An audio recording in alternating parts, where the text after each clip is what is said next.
This is Hockey Unfiltered with Todd Lewis. Set to go for a busy Saturday. There's no hockey today. There's no hockey games being played today, but that's all right. There's plenty of stuff that we can get into. I mean, we're only a couple of days away now from game number 1 of the Stanley Cup Final.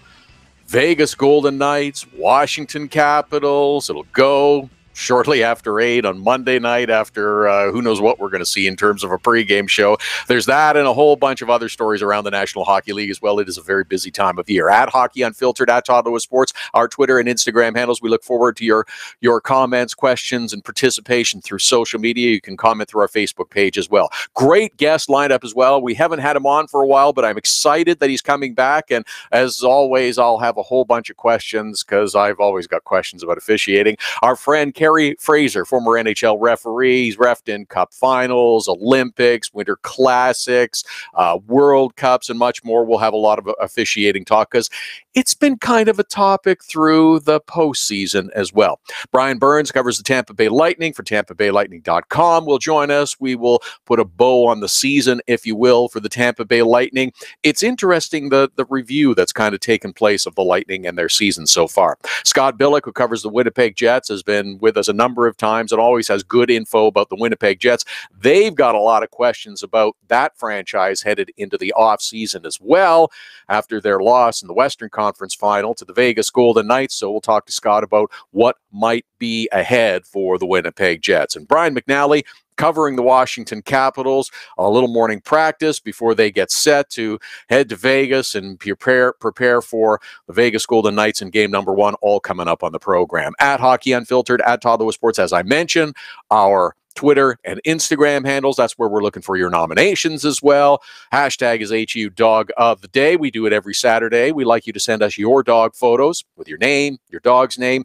Tell us the story of how you two met, came together, and why it's become such a great bond. We like to honor great dogs and do so every Saturday. Hashtag is HU Dog of the Day. Send them to us via Twitter and Instagram, at Hockey Unfiltered, at Todd Lewis Sports, on our Facebook page as well. We'll be looking for them. So I hope you're having a good Saturday. It is the start to a long weekend in the United States this weekend, the Memorial Day weekend, and we remember the significance of the Memorial Day weekend. It was the long weekend last week in Canada, and a couple of days of anticipation, excitement, hype, build up, whatever you want to call it, but we're looking forward to, at least I'm looking forward to, the Stanley Cup Final between the Capitals and the Vegas Golden Knights. We have consistency in start times. They're all just after 8 p.m. Eastern time.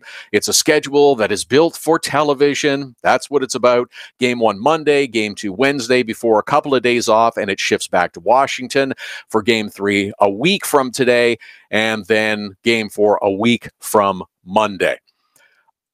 I'm not sure that you can't have at least some semblance of excitement for this Stanley Cup Final. I think there's a lot of reasons to be looking forward to it because there's interesting stories that you can draw from either of the teams, even if you're not a super fan of either the Washington Capitals or the Vegas Golden Knights. I think there's a lot of reason to be looking forward to this particular Stanley Cup Final. Whatever it is that you want to go through, whether it's the Washington Capitals trying to win their first ever Stanley Cup. I mean, they've been around since the mid-70s, haven't had a great deal of success in those early years. They got close, but then it's been 20 years now since they played for the Stanley Cup. Golden Knights, a year ago, didn't exist. Well, the franchise existed. They had some office and team personnel, but they didn't have any players. Didn't have any players a year ago. And now they are playing for the Stanley Cup. So either way, you're going to have a first-time Stanley Cup winner. That's something to look forward to. That's a reason to be excited for the Stanley Cup Final. You have one team that's really struggled for decades to try to get back and have a chance at it. You have another that you just can't help but feel good. I mean, it's a nice story of guys that were pulled in from all across the league, dumped in Las Vegas, and okay, we gotta come together. We gotta try and be a team. I think it's pretty cool. We are going to review a little bit of the Eastern Conference Final that ended just a couple of days ago. Yeah, it's an interesting one. It was a long series between Tampa and Washington, as just about everybody predicted it would be. However, the path taken to get to a series victory by the Washington Capitals was not one that anyone predicted. No one thought that the Caps are going to win 2 on the road and then drop the next 3 games and then win the 2 final games. Oh, and by the way, in those final 2 games, they're going to shut out the Tampa Bay Lightning. If anyone suggested that before the series happened, there would have been a lot of laughing, a lot of giggling, a lot of chuckling, and a lot of suggestions of further examination. And naturally, of course, the Tampa Bay Lightning, who lost the series to the Washington Capitals, and everybody's kind of looking at the Lightning now and thinking, okay, so what happened? What went wrong? What didn't work well for the Tampa Bay Lightning in that series? There's also some that are trying to assign blame for losing the series, trying to put it on 1 or 2 people, trying to put it on 1 or 2 things. I honestly like the way that general manager Steve Yzerman approached his reflection of the series.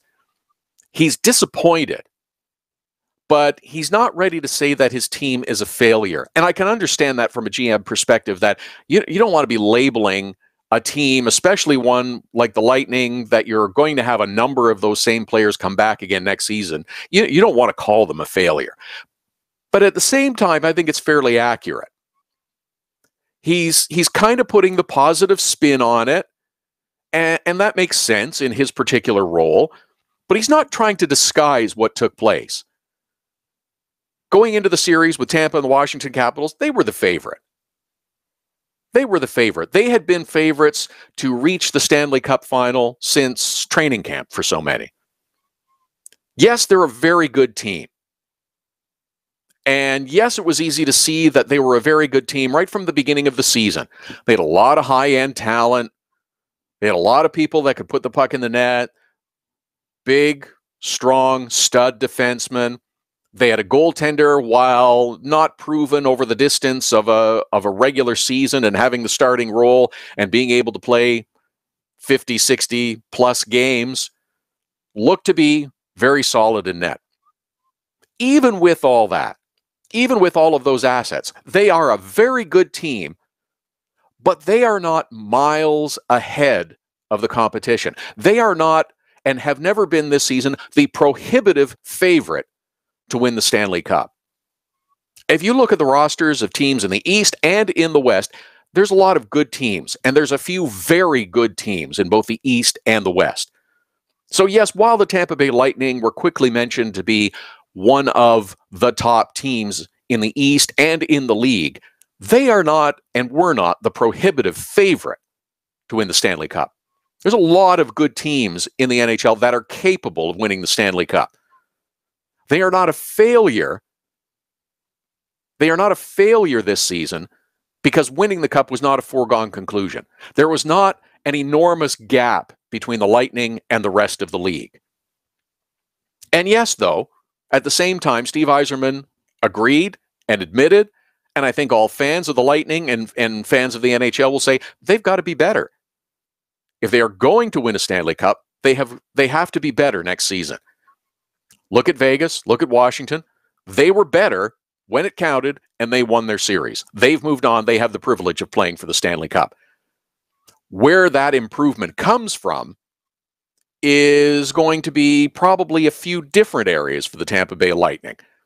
And there's some similarities that other teams in the NHL will take as well. The improvement is going to come from returning players that have to elevate and improve their game in some areas.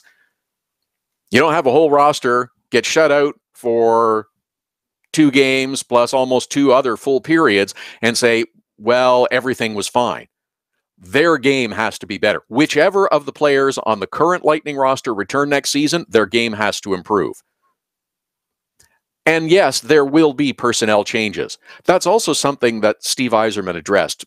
in the day after the Lightning lost to the Washington Capitals, it's inevitable that there will be changes to the roster. With the way the system is structured, with the salary cap and having to manage term and contracts and player personnel, choices and decisions are made about who you can and who you want to retain on your roster. Personnel changes are inevitable. Personnel changes will take place this season as they do every season. And there's a lot of attention to not being able to score goals over those final 8 periods of the conference final. And understandably so, and that is totally fair. You don't score for essentially 8 periods, that's a problem. Digging into the reasons why that occurred is important. It is also, in addition to finding out why the offense wasn't successful, I mean, we got to give credit to the Washington Capitals. Their defensive system and structure flummoxed the Tampa Bay Lightning. They couldn't figure out how to get around it.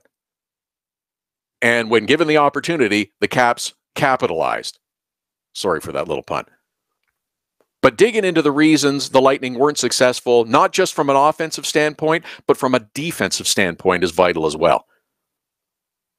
The Lightning had defensive issues all season long. This is not a secret. This is not a surprise. It was pointed out as one of the keys to success against the Washington Capitals going into this series, the Eastern Conference Final. There were defensive questions, and even with the acquisition of Ryan McDonough to shore up the defense core at the trade deadline, there were still questions about defense and defensive structure of the Tampa Bay Lightning. They have some good people on defense and at the forward position as well, but there are questions about defensive system and defensive structure, both 5-on-5 and on the penalty kill. The penalty kill was not good enough all season long for the Tampa Bay Lightning. It was pointed out as a flaw and an area of vulnerability, and the Washington Capitals were able to take advantage of it. They scored on the power play. They were rather prolific on the power play at times. It's not just that, but it is about defense as well. Yes, absolutely. You want to get to the bottom of the frustration and why the offense dried up. Part of it is because of what Washington did. So understanding that will be a key. We talked about it all through the last couple of weeks and leading up to the games. One of the keys to success for the Tampa Bay Lightning, something they didn't do in the first 2 games of the series, but did in the middle 3, they were smart about their play. They took what was available to them.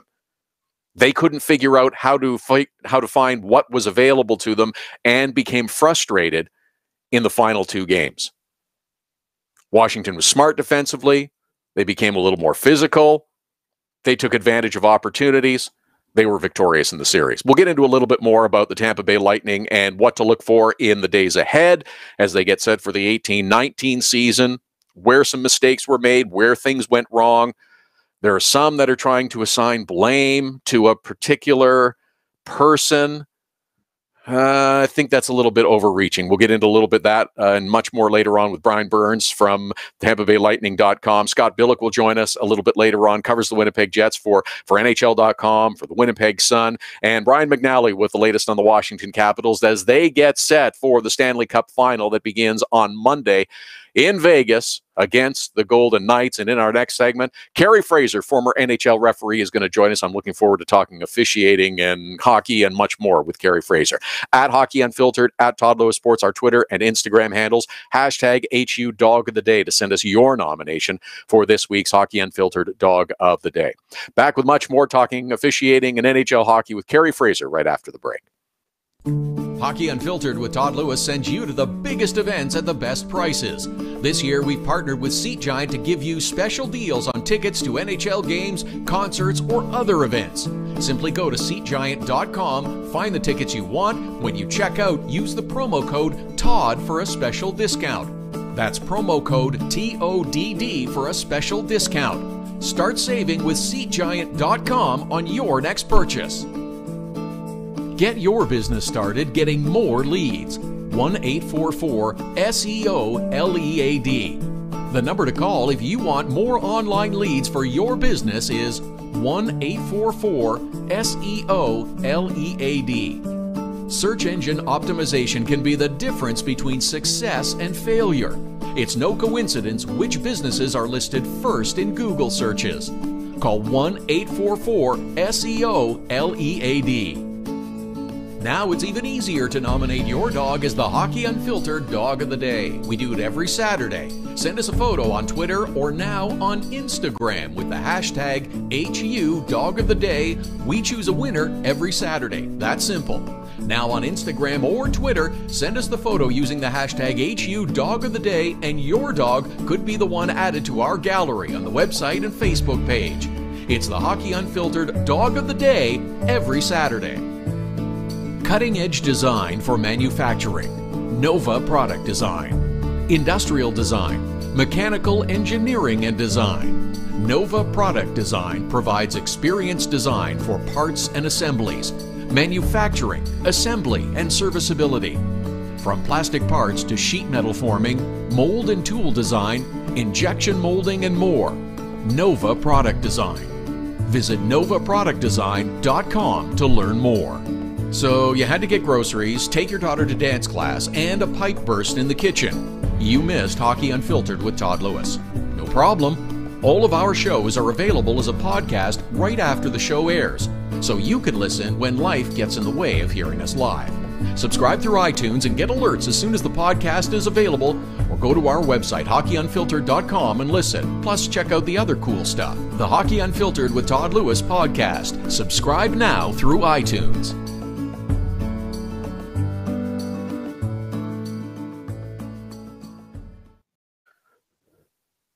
It's the Saturday edition of Hockey Unfiltered with Todd Lewis, here every Saturday and Sunday. We are live at 11 a.m. Eastern, 8 a.m. Pacific at hockeyunfiltered.com, streaming live through the Hockey Unfiltered app, all powered by Primetime Radio, at Hockey Unfiltered, at Todd Lewis Sports, our Twitter and Instagram handles. Busy show today, lots to get into as we get set for the Stanley Cup final to begin a couple of days from now.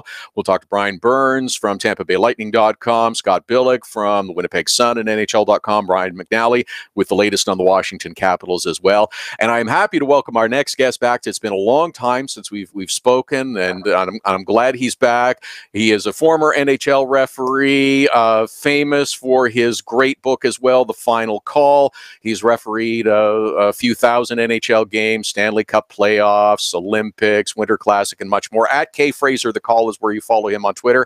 Kerry Fraser joins us. Kerry, how are you? It's been so long. Are you well? Happy? The family all good? How's the golf game? Well, pretty good to everything. We're doing good. The family's great. We have 10 grandchildren now. Loving life. My health issues have been stabilized over the past 6 months on a chemo pill, and my potentially deadly platelet count that I had has been reduced to just above high range and normal. So all is good in that count, or that front. I get a little tired once in a while, but you know what? As much as I do, and as much as I'm on the golf course and traveling around the country, I guess I should be tired at my age. We're very happy to hear that the health issues are moving in a positive direction. Thank you again for sharing your story, by the way, when you did, and it's wonderful that you do that to help others. I think it's terrific. So even with 10 grandkids and travel and golf and stuff, I trust you've been able to watch a little bit of hockey in the postseason and enjoy some of the playoffs. Oh boy, it's been terrific. What a great story with Las Vegas. When they've got a fantastic coach, and Georgia McPhee has, if they're not locks for coach of the year and general manager of the year, hockey is really foul because they have done a tremendous job. Gerard Gallant was a great player in the intensity department. I loved games working with him because he was an honest player. He wouldn't be afraid to give me the guff, but he was honest, and he knew when I was wrong, but he also knew when he was wrong. And he brought that intensity and made everybody around him, work harder. And I see that as a coach. When he got fired in Florida, I called him and I said, man, this is awful. Seeing the picture of him and his assistant coach standing at the ramp as the bus was pulling away to go on a road trip, and they had their bags packed ready to go on the bus and didn't make it. I had to call him. And Kirk, in his way, said, well, you're hired to be fired. That's part of hockey. I don't agree with it, but we'll see what happens. And what's happened was when he got hired by Georgie McPhee in Vegas, I said, I knew you wouldn't be out long, called him again, congratulated him, and look at what they've done. Man, this is the most amazing story I think the game has seen probably in history. Mentioned a little bit earlier, it's hard not to get excited for this Stanley Cup final and to and to have a feel good thought for each of these teams because of Washington, who struggled to get back for the last 20 years, and they haven't won a cup yet. For Vegas, and I know there are some people that grumble occasionally about, oh, they just bought the team. Well, they did way more than that. They put a lot of hard work in it to get this team to come together. And I don't see a downside for having a story like this. Even if Vegas falls off the map and doesn't make the playoffs next year, which I don't think will happen, even if that happens, it's still a feel-good story and draws attention to the positives of your league. Well, you know, in our times today, there's so many tragic stories, and Vegas had one this year. So for the community to get together behind this terrific hockey team, this terrific story, the energy that they've created that is positive, it's done a lot to help heal that wounded community. So let's take the game and set it aside for a minute and look at the bigger picture. You know, the players have all done and said the right things. They've played their hearts out. They want to give back to the community. They're now invested in it. You've got terrific stories from players that, you know, have been there before. You got Marc-Andre Fleury playing lights out. I've never seen him play so well.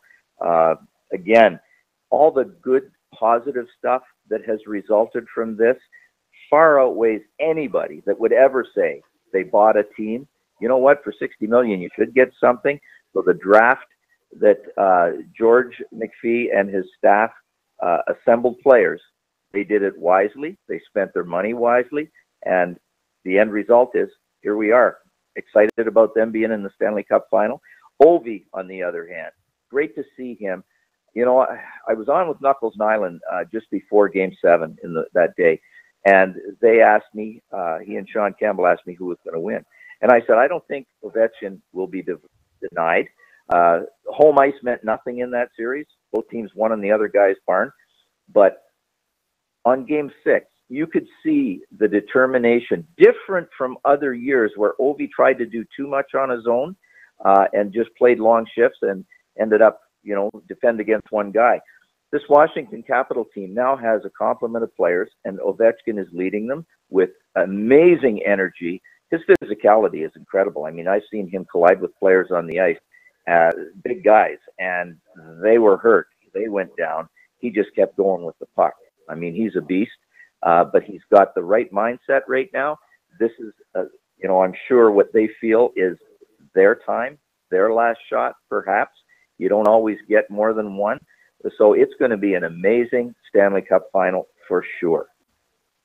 Yeah, we're all looking forward to it. Kerry Fraser is our guest, former NHL referee, author of the book The Final Call. At K Fraser the Call is how you follow him on Twitter. So, Ref, we must discuss the officiating since it has been a topic all season long.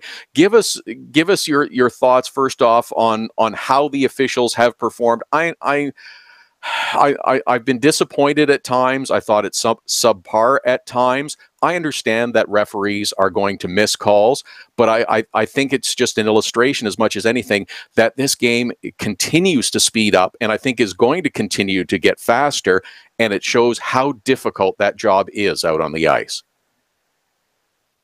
Well, you're accurate in the sense that, you know, everything you said is true. The game has gotten faster.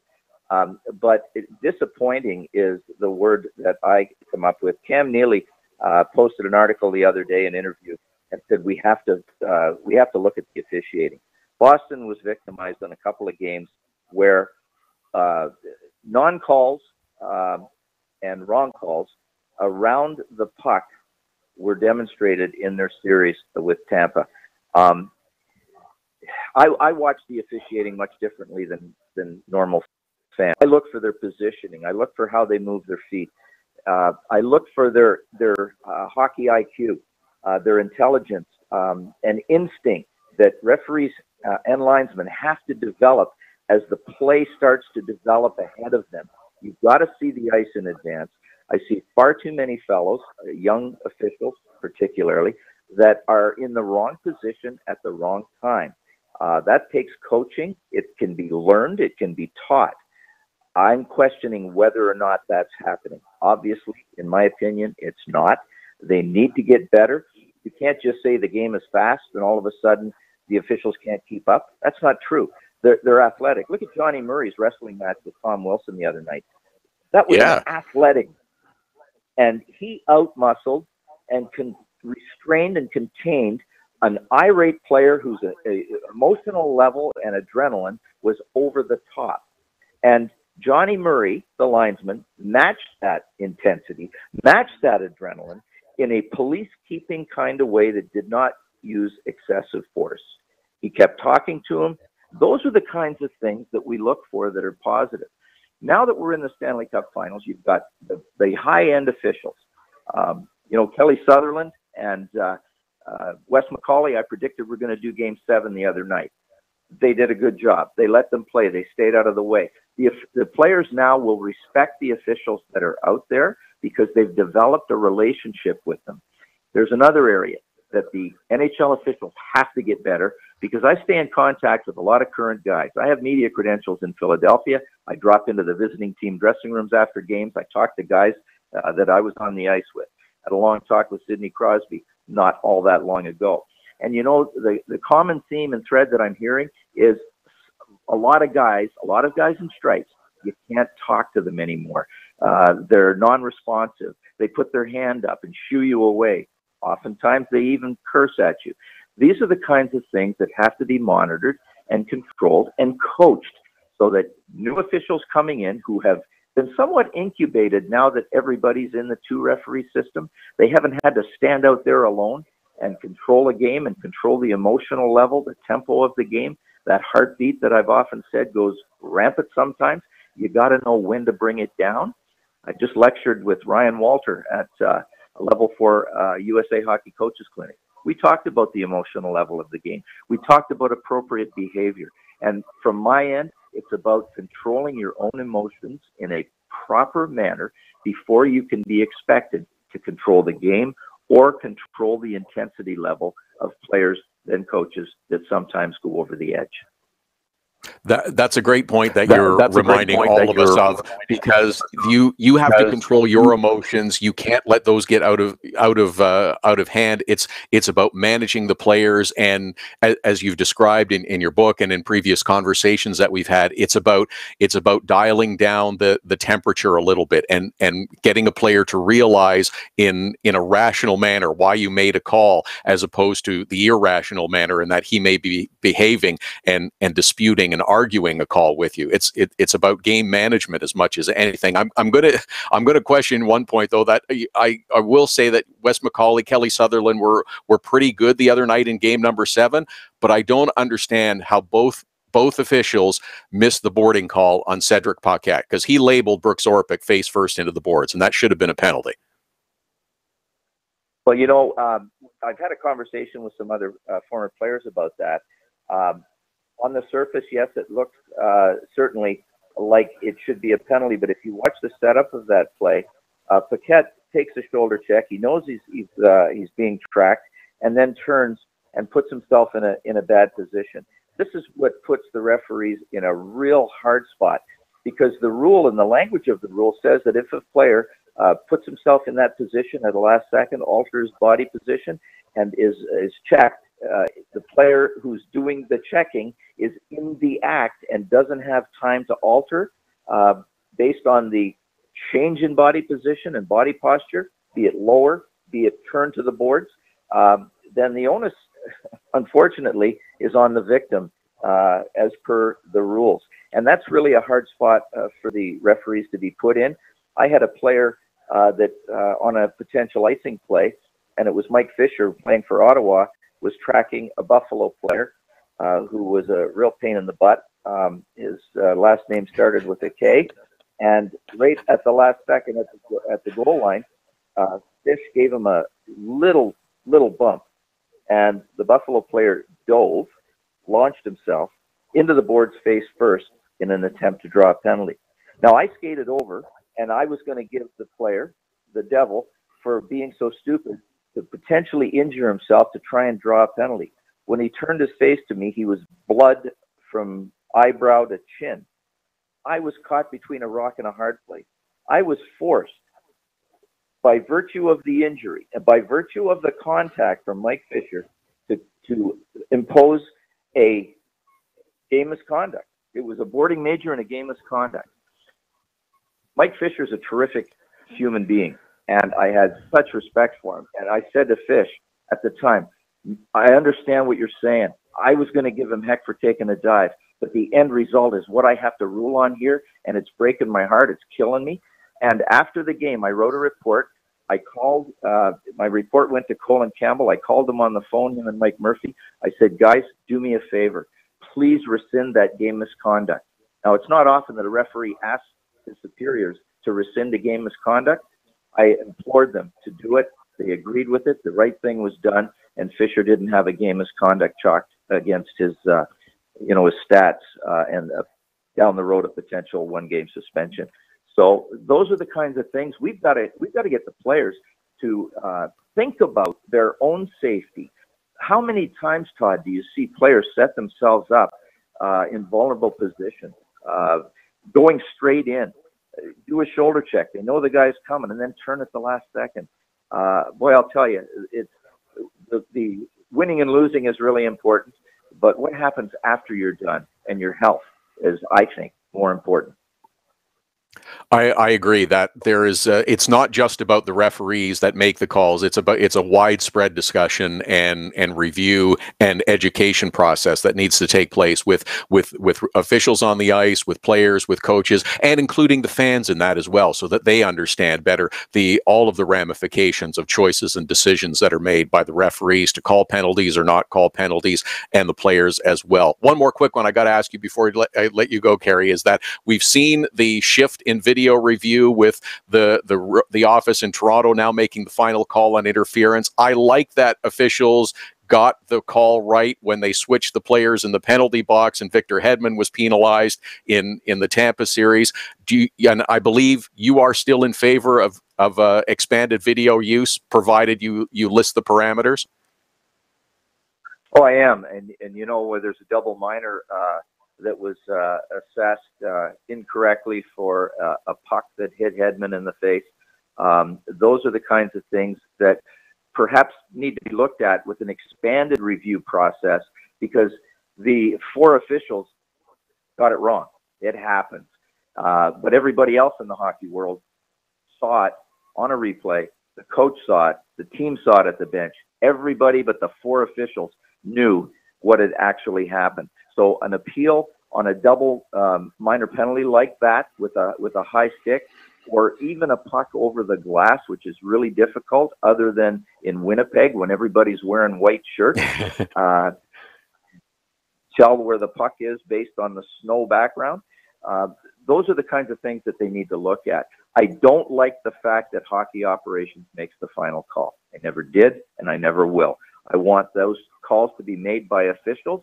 They need to be coached, because obviously when they left training camp, all of the referees were not on the same page as to what would constitute goalkeeper interference. I go back to the teaching, the coaching, and the people at the top that have to clearly define, as clearly as possible, as black and white as it can be, and not gray as mud, as we saw throughout the season, that ultimately forced the general managers to say, give it back to hockey ops, guys that played the game well but never refereed a game in their life. Kerry Fraser, former NHL official, author of The Final Call. At K Fraser The Call is how you can and should be following him on Twitter. It is always a joy, Kerry. Thanks so much for your time as always, and I look forward to our next conversation and hopefully running into you again soon. Thanks, Todd. Anytime through the finals, give me a call. We'll chat. Appreciate it. Kerry Fraser, former NHL referee, with a lot of good information there. We'll dive a little deeper into the officiating coming up a little bit later on as well. So much to get to on this Saturday edition of Hockey Unfiltered with Todd Lewis. Bryan Burns from TampaBayLightning.com will join us in the next segment. A little post-mortem on the Tampa Bay Lightning after their series with the Washington Capitals. That and much more all straight ahead. Hockey Unfiltered with Todd Lewis, back after the break. Hockey Unfiltered with Todd Lewis sends you to the biggest events at the best prices. This year, we've partnered with SeatGiant to give you special deals on tickets to NHL games, concerts, or other events. Simply go to SeatGiant.com, find the tickets you want. When you check out, use the promo code TODD for a special discount. That's promo code TODD for a special discount. Start saving with SeatGiant.com on your next purchase. Get your business started getting more leads. 1-844-SEO-LEAD.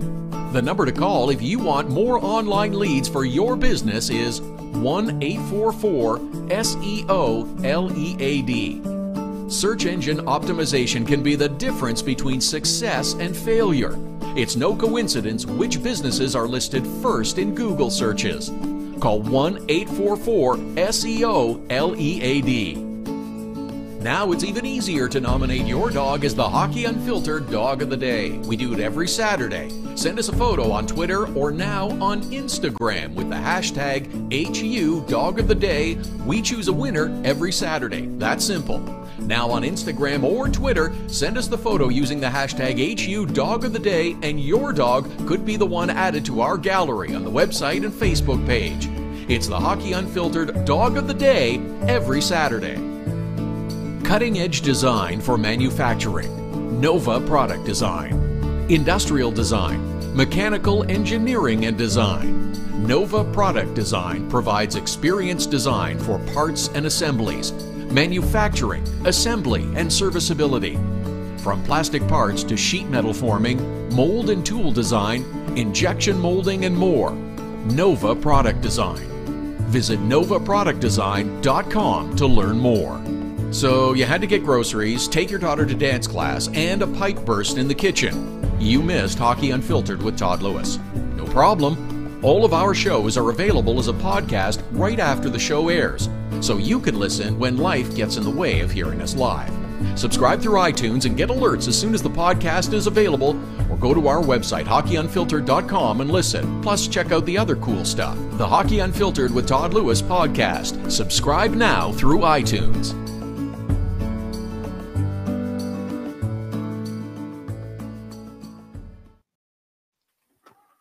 Saturday edition of Hockey Unfiltered with Todd Lewis continues at Hockey Unfiltered, at Todd Lewis Sports, our Twitter and Instagram handles. Coming up later on the program, Bryan Billeck will join us. We'll talk a little Winnipeg Jets, the end of their series with the Vegas Golden Knights, and what's ahead this summer.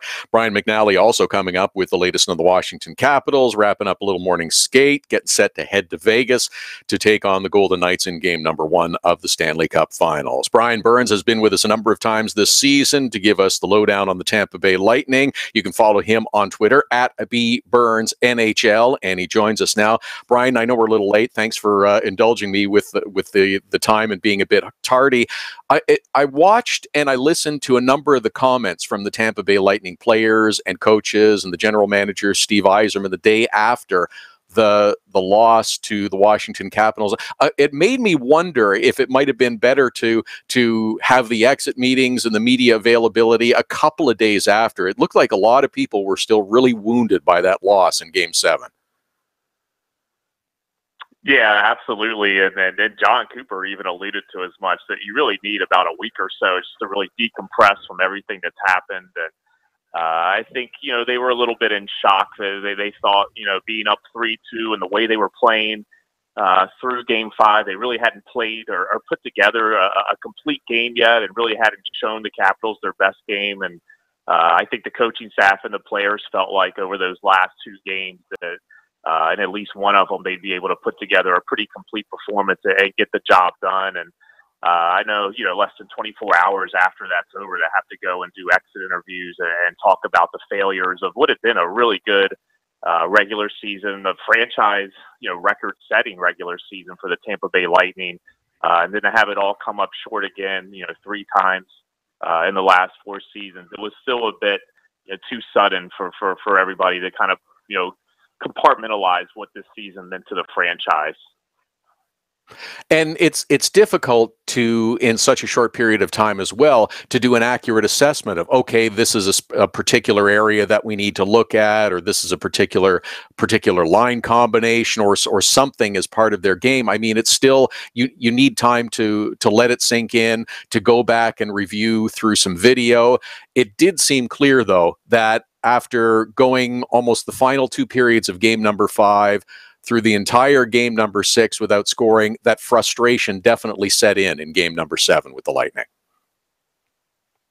Yeah, that's the thing about this Tampa Bay Lightning team this season, was that there were defensive deficiencies pretty much throughout the regular season that they thought they had kind of fixed as they got towards the playoffs. There were some questions about Andrei Vasilevsky towards the end of the regular season, and whether the workload that he was experiencing was a bit taxing for him, in the sense that he had never gone that many games in a regular season, had never been the number 1 starter for a full season, and how that was going to play out in the playoffs. But the one thing you really didn't worry about, if you were the Tampa Bay Lightning, was scoring goals. It was something that they did with regularity in the regular season, set franchise records for total goals, for home goals, for road goals. They had more goals then I think it was the last team that had as many goals. They scored 290 during the regular season. I think it was the Caps team, going back to maybe 2010 was the last time someone had put up more goals in the regular season in the NHL. So to go the final, almost 8 periods of that series, they score the early goal in Game 5 in the second period, where Ryan Callahan gets the deflection. And really from that point on, Washington just locked them down and didn't give them much of anything offensively. And then the power play that had been working so well for the Lightning during the playoffs, those power play opportunities dried up as that series went on. The whistles were put away, and rightly so, in my opinion. I thought the refs did a pretty good job of calling that series towards the end and letting the action play out on the ice. And without those power play opportunities and chances to score, with the man advantage, the 5-on-5 play, Washington pretty much controlled the series from Game 5 on. And I think it was a little bit of a head scratcher for the Lightning that they weren't able to score any goals over those final 2 games. It seemed to me, watching, I mentioned this a little bit earlier, it seemed as though that there was, and I hate to keep using the word frustration, in the first couple of games, and they simply didn't execute. They didn't play to their capability in the first couple of games. In games 3 through most of 5, they were taking what Washington was giving them. Washington did very well in terms of staying disciplined and being very strong defensively, but the Lightning were able to take what was given to them and capitalize. But for some reason, they seemed to get away from that in 6 and 7 game of the series. Yeah, and I think that's, you talk about that frustration. I think that's where that frustration sets in, that they had done what they were wanting to do through games 3 and 5. And, like I alluded to earlier, I don't think they felt like they played their best game. I think they felt maybe in certain stretches of Game 3, they played really well. Certainly the first period of Game 5 was their best period of the series. And I think they thought that they had that in them for, a full 60-minute session. And it just wasn't there for them. You got to give Washington credit. I mean, they did such a good job of blocking shots from the perimeter. I don't know how many times a Lightning defenseman tried to line one up from the point, and it just never got through. And for the Lightning, they weren't able to get through those blocks. They weren't able to put enough shots on net. A lot of their shooting was inaccurate and not on target. They had a couple opportunities, especially in Game 7. I mean, a couple of those situations go the other way, and maybe we're talking about a different scenario right now, but you have Tony Cirelli, who gets open on a 2-on-1 and has a backhander at the net that he's not able to convert. Braden Holtby does a great job getting a piece of it. Alex Killorn had a breakaway that he wasn't able to convert. There were opportunities there. The Yanni Gourde play where Victor Hedman made such a nice move to get around Holtby and draw him out of goal. And the puck's just sitting there in the blue paint for Yanni Gourde to slam home, but couldn't quite get it done. I mean, the opportunities were there for the Lightning. And I think that's where the frustration sets in, that those were plays that during the regular season and up until that point in the playoffs, they were able to convert those opportunities. And they just weren't able to in game 6 and game 7 for whatever reason. Yeah, and I think the worst thing for Steve Yzerman and the Lightning to do is to make irrational choices and decisions. They seem they're very willing to put in some time, give things some thought and examination, and come up with a plan for next season. But the other positive is that they have a very good team, and I believe that was the phrase Steve Yzerman uses. That we're a very good team, but we need to be better if we're going to win. The positive is, the vast majority of this roster potentially could be back intact next season. And I think that's something to look at as a positive, as opposed to, well, we need to shake it up. We need to make something happen. I think having the experience of the 17-18 season will serve them well in 18-19.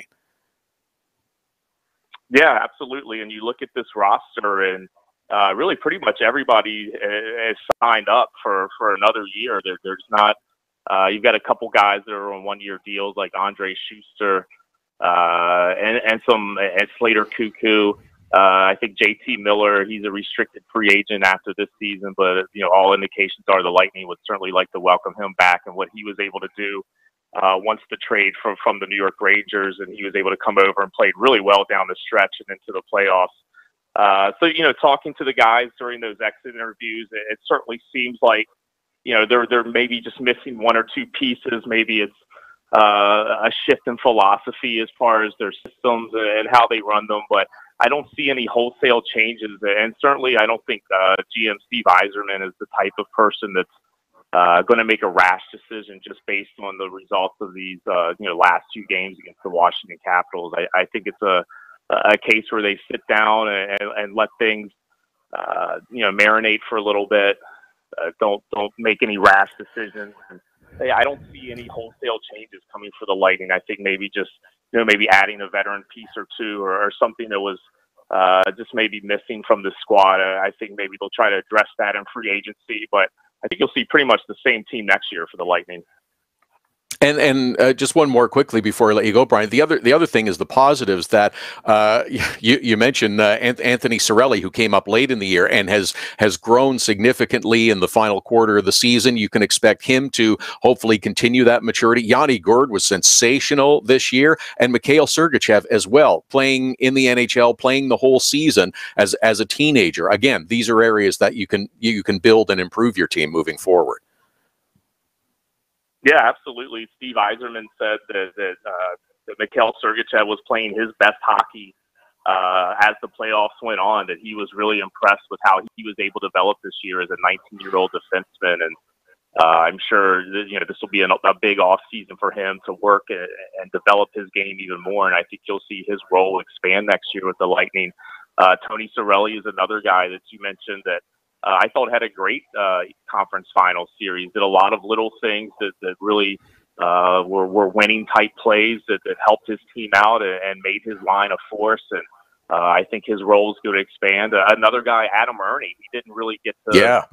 He didn't play playoffs. He got injured towards the end of the regular season, but he was the guy that was playing really well for the Lightning before he got injured, and gives them something a little different than they're used to. He's more of the power forward type, which the Lightning don't have a lot of. So he's another guy that Yzerman specifically mentioned during the exit interviews as a guy that has a lot of promise, and they feel really good about his development and where he's headed, and they feel he'll have an expanded role next year. So, the pipeline's been pretty good for the Lightning over the last couple of years. It's produced Braden Point. It's produced Yanni Gourde. They've got some more guys down there in Syracuse that they really like that might get a chance next year. So it's a really good system they have right now of developing guys and getting them up to the NHL level and having those guys be able to contribute right away. That's Bryan Burns from TampaBayLightning.com. At @BBurnsNHL is how you follow him on Twitter. Great stuff as always, Brian. I appreciate the time and look forward to talking again soon. Absolutely. Sounds good, Todd. Thanks for having me on.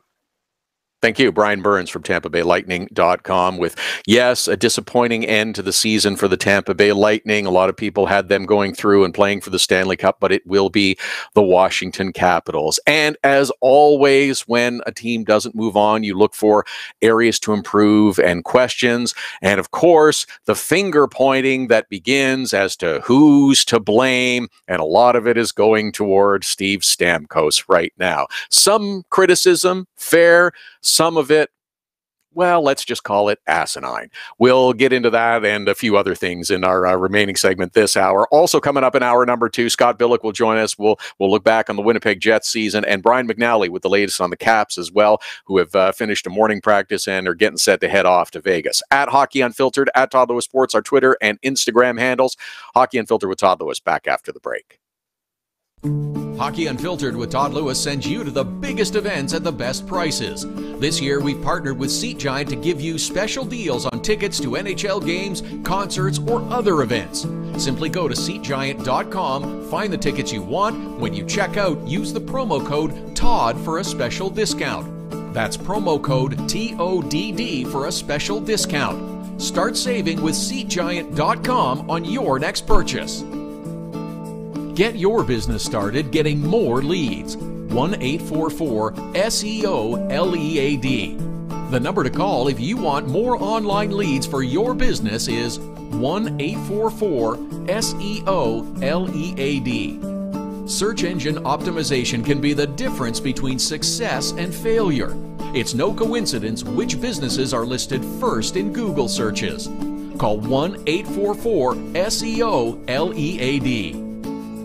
Now it's even easier to nominate your dog as the Hockey Unfiltered Dog of the Day. We do it every Saturday. Send us a photo on Twitter or now on Instagram with the hashtag HU Dog of the Day. We choose a winner every Saturday. That's simple.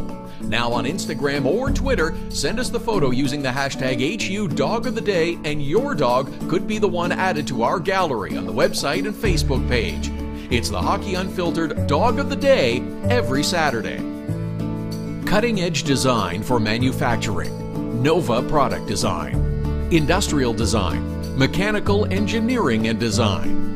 Nova Product Design provides experienced design for parts and assemblies, manufacturing, assembly, and serviceability.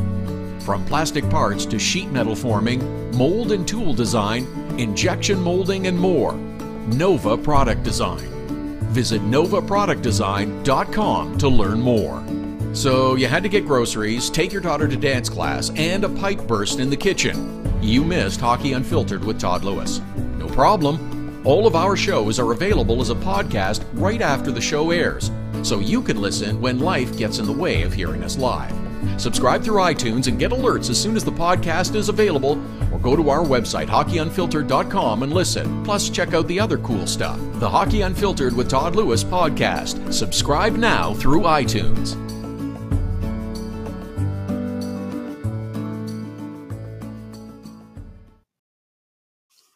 Hour number 1 of Hockey Unfiltered with Todd Lewis, up to the top of the hour. It's been a busy first hour. Lots more to come in hour number 2 as well. Scott Billeck will join us from NHL.com, the Winnipeg Sun, with the latest on the Winnipeg Jets after their loss in the series to the Vegas Golden Knights. Brian McNally will be with us in hour number 2. We'll get the latest on the Caps as they get set to face off with the Vegas Golden Knights. Stanley Cup final begins in 2 days, Monday in Vegas. Washington Capitals victorious over the Tampa Bay Lightning in a 7-game series in the Eastern Conference Final. Just talking about some of the frustrations and difficulties with the Tampa Bay Lightning. And yes, now that the series is over, of course, you want to look back, you want to examine reasons for the loss, and some others are looking for a person to assign blame to. Well, you know, Alex Ovechkin has managed now to get the Washington Capitals to the Stanley Cup final. So the whole Caps can't win with him is going to start to quiet down. So it's funny how it's shifting over to Steven Stamkos now. Oh, lost again in the conference final. Can't win with Steven Stamkos. 6 Game 7s in his career. He has 0 points. Yes, well, condemn him. Absolutely. You're right. You don't want him. I'll take Stamkos on my team. Any day of the week, no problem. Alex Ovechkin is 32, almost 33. He's making it to his first Stanley Cup final. Yes, Stamkos has been there once before. Oh, and yes, you're right. In those 6 games, Steve Stamkos does not have any points. The Lightning record in those games, 3-3, by the way, those game 7s. Oh, yeah, that's right. We sort of left that out. Or in the piece that Dave Feschuk, alleged reporter, wrote, just kind of shoved that to the end. Being on a good team, being on a very good team, playing in a best-of-7 series, having it come down to a deciding game and not scoring a goal doesn't mean you can't win with that player. There are a million circumstances that come into play. Making the leap and saying you can't win with Steven Stamkos is unfair. And it's especially outrageous for Dave Feschuk to make the claim that the Maple Leafs, the center of the hockey universe, he suggested that the Leafs dodged a bullet by not getting Steve Stamkos as a free agent a couple of summers ago. Oh, from the piece, it's a quote. For Toronto, it turned out to be a master stroke of a whiff in obvious decline at age 28. There remains 6 long years left on Stamkos' contract. Oh, yeah. Nice job. Nice hatchet job. Oh, 3-3, the records in game 7s. You're right. Stamkos didn't have a point. I'll give you that. Does he need to be better? Yes. Does he want to be better? Yes. To make that sort of declaration, outrageous. Completely ridiculous. You don't want Steve Stamkos on your team? I'll take him any day of the week. Oh, yes. Capitals couldn't win with Alex Ovechkin. Oh, well, suddenly they're in the Stanley Cup final. His first trip to the Stanley Cup final at age 32. A great example that's cited by our friend Craig Button of TSN as well. Took Steve Yzerman till well into his 30s before he made the Stanley Cup for the first time. Can't win with Steve Stamkos. Oh, can't win with him. Yeah, okay, right. Give me a break. Do you need more from him? Do you want more from him? Always. And he'll accept that challenge and that responsibility. This can't win without him suggestion, not buying it. It's clickbait churned out by this reporter that previous players, Phil Kessel in particular, described as, this guy's such an ass. Yeah, absolutely correct. No, I don't buy that. I do not buy it all. You can't win with Steve Stamkos. You're right. He has not produced as much as he is capable of. Is he to blame for the Lightning not making it through? No, I think there's a lot of other areas that you can look at and focus on. Steve Stamkos has been a winner in game 7s before. You're right. He hasn't produced a point, and no one wants it more than him. Will he find a way to be better? I suspect he will. Will the Lightning find a way to get better? I suspect they will also. A little more focus ahead on the game 1 of the Stanley Cup final with Washington and Vegas coming up in our next hour, and a lot of other things as well. At Hockey Unfiltered, at Todd Lewis Sports, our Twitter and Instagram handles. Thank you for the Dog of the Day nominations so far. Keep them coming. Hashtag is HU Dog of the Day. Hockey Unfiltered with Todd Lewis, hour 2, back after the break. Hockey Unfiltered with Todd Lewis sends you to the biggest events at the best prices. This year, we've partnered with Seat Giant to give you special deals on tickets to NHL games, concerts, or other events. Simply go to SeatGiant.com, find the tickets you want. When you check out, use the promo code TODD for a special discount.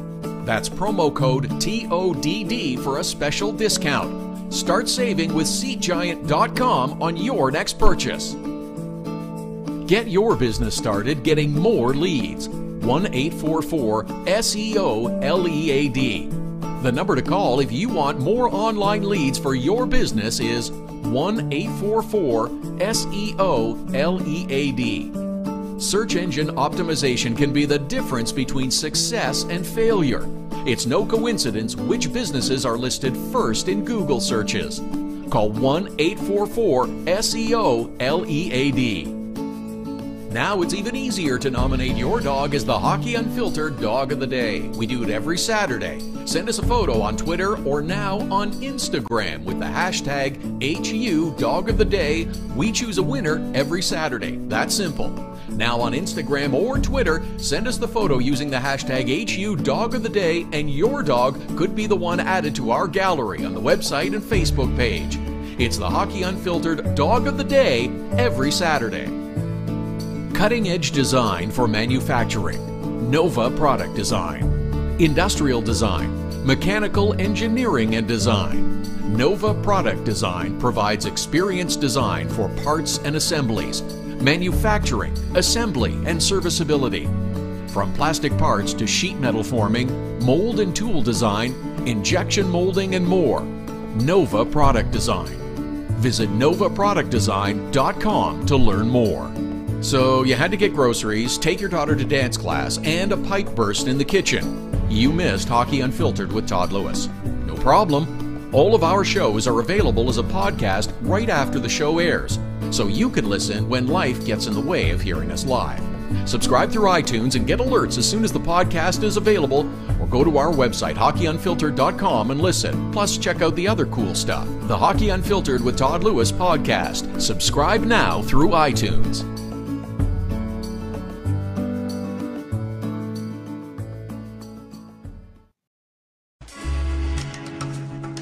This is Hockey Unfiltered with Todd Lewis. Hour number 2, all right, first hour, screamed by, really good. Lots of good discussion, getting you set for the Stanley Cup final. We'll continue it this hour. We'll look back on the Eastern and Western Conference finals that have taken place, whatever else that we can squeeze in as well. We're back tomorrow, of course, at our regular time, 11 Eastern, 8 a.m. Pacific also. Coming up later on this hour, Scott Billeck will join us from the Winnipeg Sun, NHL.com, covers the Winnipeg Jets. Yeah, they lost, as others have previously, to the Vegas Golden Knights. We'll look back on what was a breakout season for a number of Jets players and what lies ahead this summer as well. Bryan McNally with the latest on the Washington Capitals, covers the Caps for the Sports Capital and NHL.com.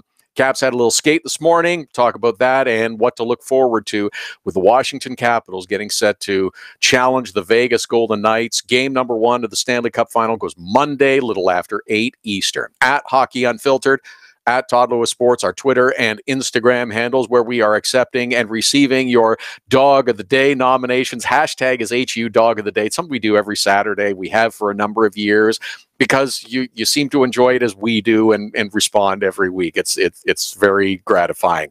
Hashtag HU Dog of the Day. Post the photos up on our Facebook page as well, where we're streaming live, along with our website and the Hockey Unfiltered app, powered by Primetime Radio. Yes, a couple of good nominations already. Our friend Dave Isaac, who covers the Philadelphia Flyers, was quick to tweet a photo of his pooch.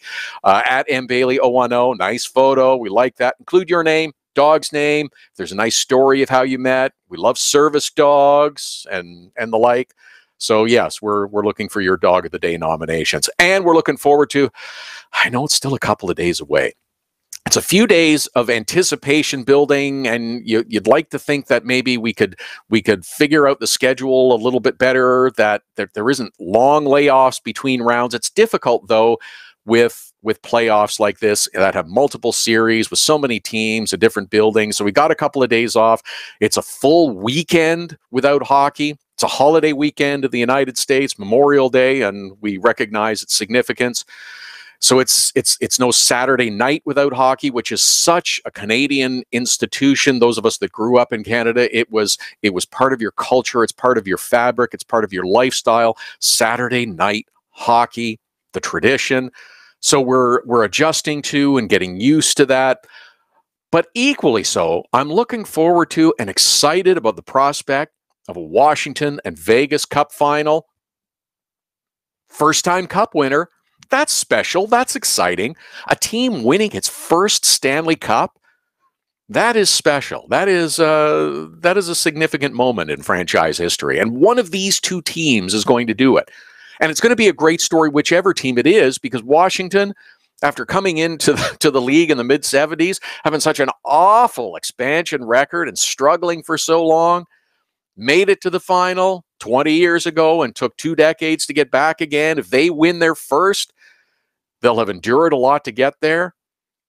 Now, a young franchise like the Vegas Golden Knights, who aren't even a full year old, winning, how special is that kind of story? In their first year of existence, if the Vegas Golden Knights were to win the Cup final, that's special. That's a reason to be excited. Plus the stories of so many players on each franchise that we're going to be hearing more and more about over the next week or two, as long as the Stanley Cup final continues. I'm thinking about it, and I've done some reading, and I've done some research, and we've all thought about, okay, so with Vegas and Washington, what are we going to expect in this Cup final? And it's hard to predict exactly what we'll see, but there's a few things that I've kind of looked at and focused on. This has been such a bizarro world of playoffs, though. We have seen things that were completely unexpected. We have seen teams go down 2-0, losing the first 2 games on home ice, and then coming back and winning the series, the way the Washington Capitals did. We have seen teams win the first 2 games on the road and then look like they were in dire straits and might be eliminated, but managed to come back. We've seen teams get steamrolled the way Vegas steamrolled over the Los Angeles Kings, had a little more trouble with the San Jose Sharks, lost the first game against the Winnipeg Jets, and again looked like, okay, the balloon has burst, reality is setting in, but then looked like an unstoppable force for the next 4 games. So I'm not sure what to predict, what kind of series we're going to get against Vegas and Washington. Everybody's predicting, oh, well, I see it in 6 games, because that's the cliche answer. You don't want to say one team could roll over the other, but it's distinctly possible. Washington's won an enormous number of games on the road. Vegas is 12-3 in the postseason. Alex Ovechkin has been a goal-scoring machine. He has done everything that you could ask for to help his team to victory. Braden Holtby started the playoffs on the bench. Nope. Round 1 against Columbus, Philip Grubauer's my guy, said Barry Trotz. And he made the right call. It was the right choice. Now, when Grubauer faltered and the Caps didn't look good, he made the switch. That, too, was the right choice. And when Braden Holtby came in, he was sensational. Nick Backstrom missed games because of a hand injury, came back in the conference final. He's been getting better ever since. And his absence also perhaps helped the Washington Capitals a little bit, in the sense that they learned how to win without him in the lineup. And that's done everyone some good. You're going up against the Pittsburgh Penguins, you're on the road, and you got no Nick Backstrom, yet Washington found a way to win. How much confidence did they gain from that kind of victory? Evgeny Kuznetsov has been given a little more prominence and gotten a little more pub because of the absence of Nick Backstrom, and he showed what a great player he is, too. Tom Wilson has found the sweet spot between hitting everything and getting suspended and not going cuckoo bananas and taking penalties. He has become a valuable player for the Washington Capitals. Alex Ovechkin, through the last day or so and in the coming days, Sunday is the big media day in Vegas that they'll do in advance of the Stanley Cup final. The narrative that Alex Ovechkin has become the lovable old guy who hasn't yet won a cup that people are going to cheer for is going to get lots of attention. It's going to be the focus of a lot of stories.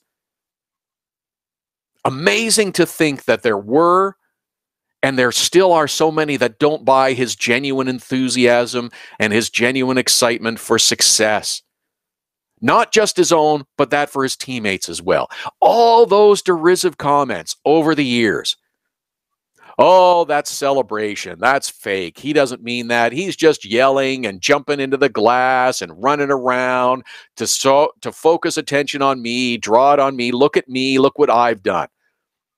The whole hot stick bit when he dropped the stick and warmed his hands over it. Oh my gosh. Yeah, he was railed on for that.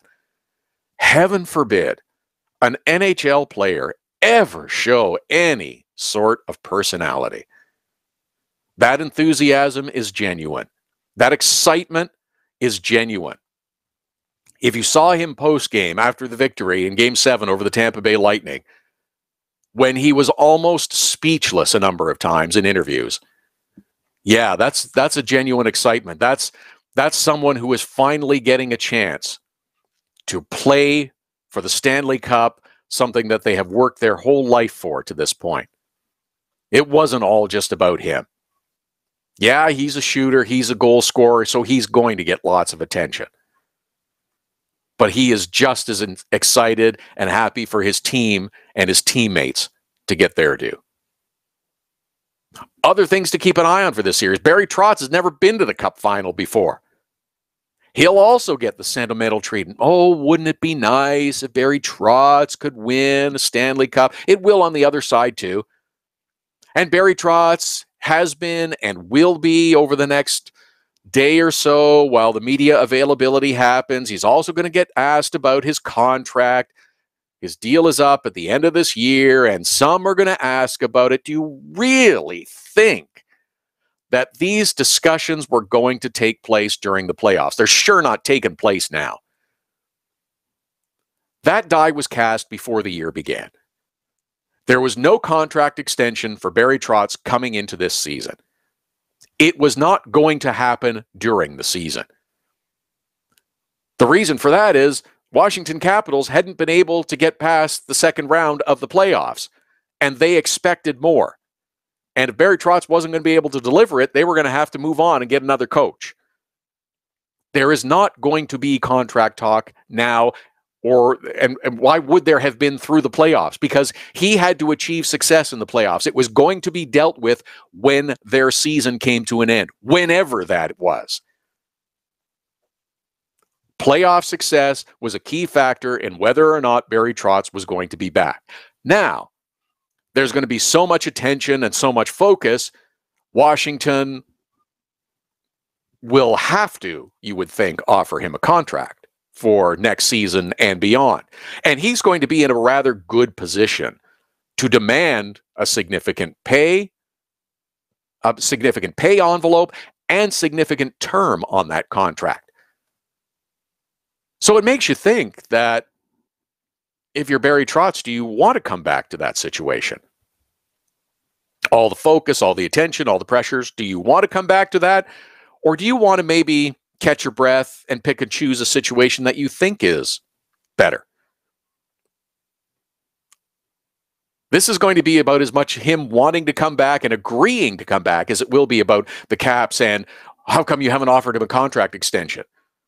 Well, I don't expect Brian McClellan to say, well, because if they didn't have success in the playoffs, we weren't having him back.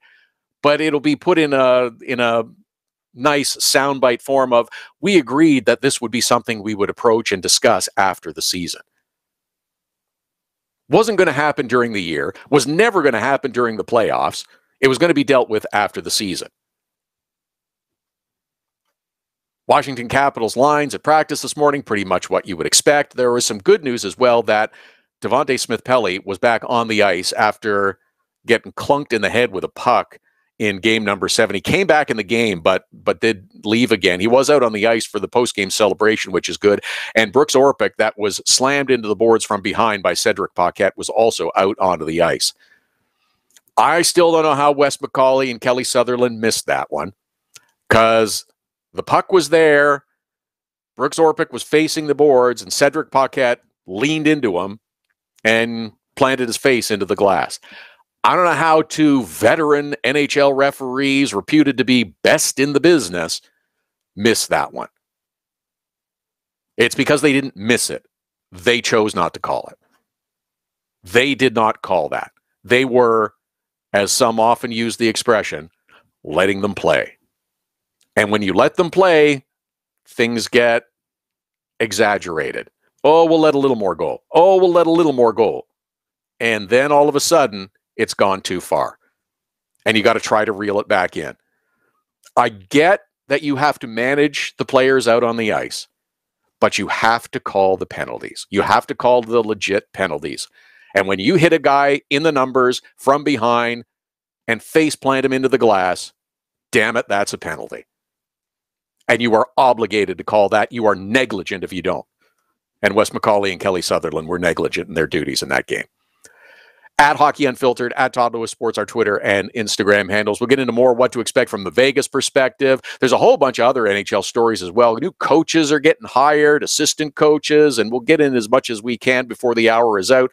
Brian McNally coming up a little bit later on with more on the Washington Capitals as they get set to face the Vegas Golden Knights starting on Monday in the Stanley Cup Final. In our next segment, Scott Billeck will join us. We will wrap up the Winnipeg Jets season, ended by the Vegas Golden Knights in the Western Conference Final, and what else is ahead for the Winnipeg Jets. At Hockey Unfiltered, at Todd Lewis Sports, Twitter and Instagram handles. A little Jets talk when we come back after the break. Hockey Unfiltered with Todd Lewis sends you to the biggest events at the best prices.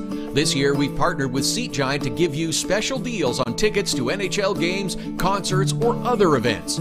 Simply go to SeatGiant.com, find the tickets you want. When you check out, use the promo code TODD for a special discount. That's promo code TODD for a special discount. Start saving with SeatGiant.com on your next purchase. Get your business started getting more leads. 1-844-SEO-LEAD. The number to call if you want more online leads for your business is 1-844-SEO-LEAD. Search engine optimization can be the difference between success and failure. It's no coincidence which businesses are listed first in Google searches. Call 1-844-SEO-LEAD. Now it's even easier to nominate your dog as the Hockey Unfiltered Dog of the Day. We do it every Saturday. Send us a photo on Twitter or now on Instagram with the hashtag HU Dog of the Day. We choose a winner every Saturday. That's simple. Now on Instagram or Twitter, send us the photo using the hashtag HU Dog of the Day, and your dog could be the one added to our gallery on the website and Facebook page.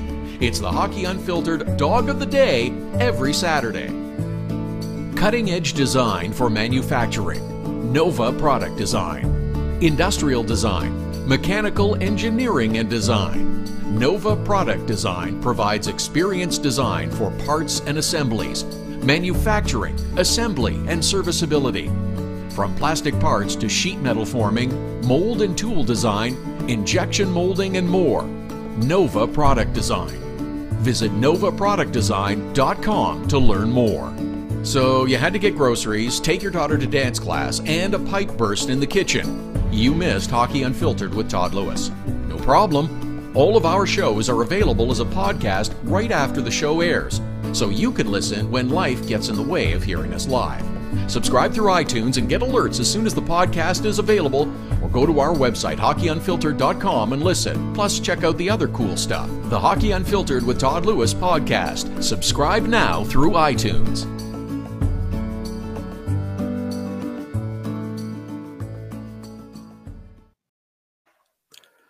Saturday edition of Hockey Unfiltered with Todd Lewis continues. We're here live Saturdays and Sundays, 11 Eastern, 8 a.m. Pacific at hockeyunfiltered.com, streaming live through the Hockey Unfiltered app, powered by Primetime Radio. Yeah, back again on Sunday with a couple of more hours to get you set for the Stanley Cup Final.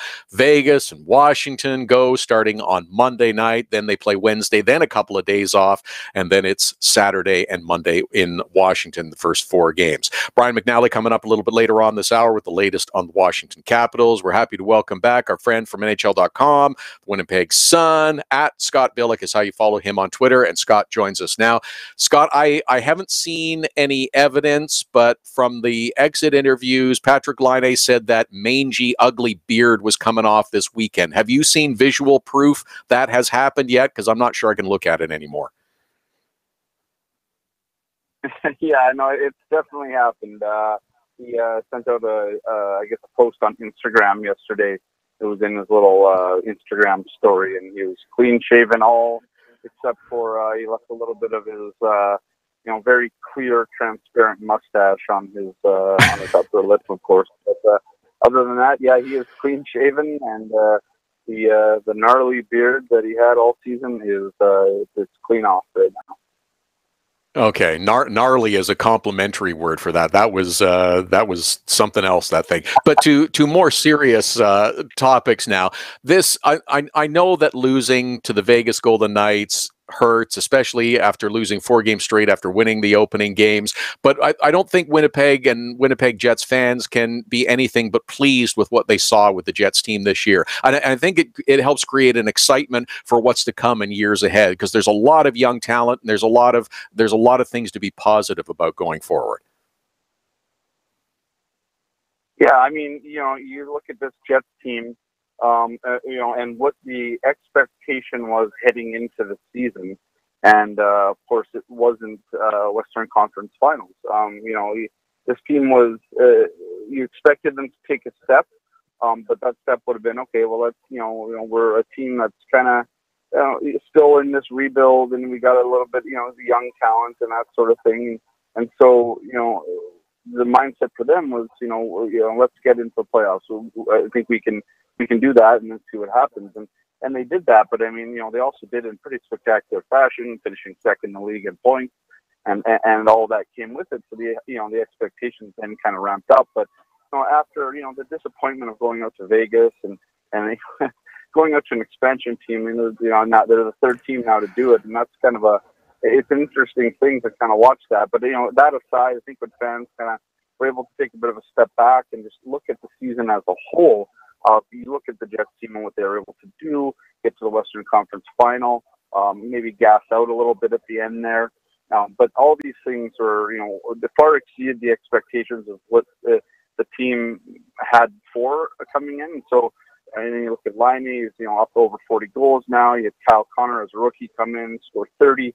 All these different things kind of add up into a season where, I shouldn't forget to mention Connor Hellebuyck and obviously the Vezina caliber season that he's had. So there's just so many things the Jets did better this year that, I think the hope now is, going forward, there is a window open here where the Jets will be a contender now for certainly for the next, 2 or 3 years at least.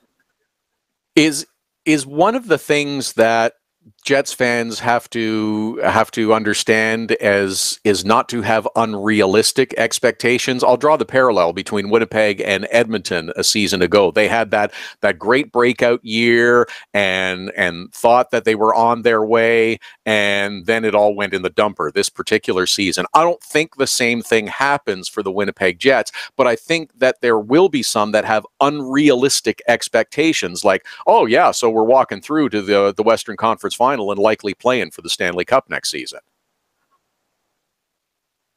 Yeah, and that's an interesting thing. And I think a lot of the players in their exit interviews with the media, at least on Baggy Day there last week, a lot of the talk was, next season's a new season, and it presents a whole new list of challenges. I mean, the Jets got through a bevy of injuries this year that could have derailed their season, and they were able to kind of sort it out and still do as well as they did. But who knows what happens next year? There's just so many variables that haven't been seen yet. For next season, of course, it hasn't been played yet. So the unreal, the expectation I think is, for the Jets is they will make a push next year. But again, like a lot of the players said, a lot of Paul Maurice even talked about guarding, that kind of fall off as we saw with the Edmonton Oilers. I mean, you have to guard against that because the Jets had such a high this year and they're playing so well. You don't want to do what the Edmonton Oilers did and just completely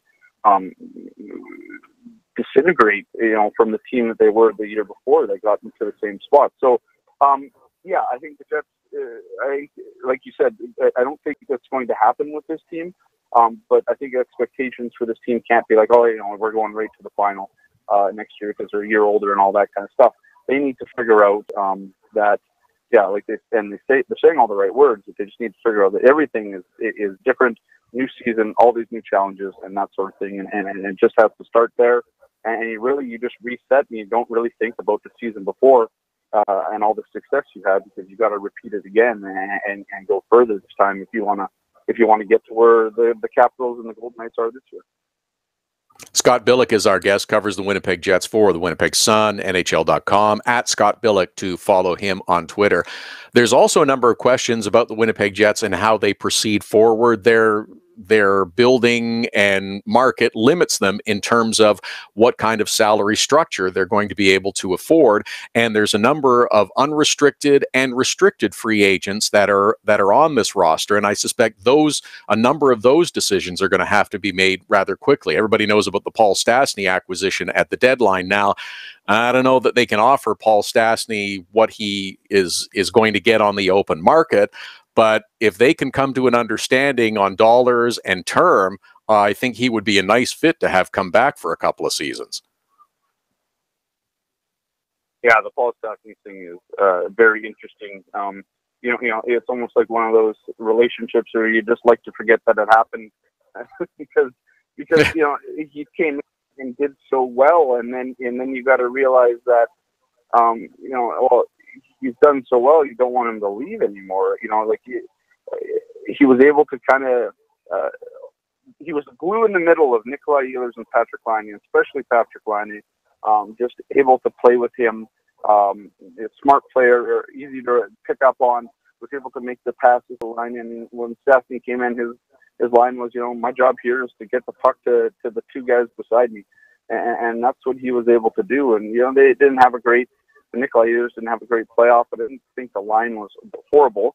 But I you know, if the Jets can come to terms on even a one-year deal, you know, I think that's kind of it right now. I mean, if Stastny wants to take another run at it, and the Jets want to have a player that can help develop Laine for another year, and they can kind of get in under, you know, Laine's big contract if he signs it this summer, that wouldn't kick in until after next season. So, you know, they could probably make it work in the 1 year and that kind of short-term deal. You know, when you start talking maybe 3 or 5 years or anything like that, then you really got to start scratching your head. When you look at this roster, there's 14 total RFAs and UFAs, 9 RFAs, and in that RFA group, I mean, that's where their bread and butter is. You got Josh Morrissey, you got Jacob Trouba, you got some of the lower bottom 6 guys like Adam Lowry and Brandon Tanev that you probably want back. You know, you got Connor Hellebuck, that's another big one that you kind of have to you know, start planning. You have to, you know, you got to pay him. I mean, he's a Vezina caliber goalie now, so he's got to get paid. There's a lot of intricacies here with this roster that, and guys that, you know, they need money and they're going to get it, either here or somewhere else. And so the Jets got to start figuring out, well, you know, maybe they can't even you just can't afford a guy like Paul Stastny unless the numbers and the term and all that stuff makes sense. So. It's going to be a very interesting summer here, at least among the UFAs. You're looking at only Paul Stastny as the guy that's probably going to, you know, that probably would be the guy that they want to bring back. Everybody else on that UFA list, including Toby Enstrom, you know, I just don't think that's going to happen. You know, they're shedding a lot of money with Enstrom leaving, with Matthias going, and that sort of thing. So they need to figure that out. But yeah, you know, Kevin Cheveldayoff has, you know, probably the biggest problem on his hands out of all of the GMs when it comes to all this talent needs to be signed. And of course, it's a good problem to have, but you got to find a way to manage it and keep it together if you want to keep going. Yeah, and that's it. It's we got to the Western Conference Final, but that's not the objective. The objective is to go further and get better and improve. And this is where some hard choices and decisions are going to have to be made. You mentioned Brandon Tanev, but then it's like, you know, Joel Armia. Well, there's a nice player that fits in, but is it going to fit in terms of the salary structure? Joe Morrow, who had contributions as well during the postseason, is that going to be able to work salary structure wise? I mean, before Dmitry Kulikov got back into the lineup, I forgot he was on the roster, but he's got 2 more seasons left at $4.3 million. So this is where it becomes difficult for Winnipeg.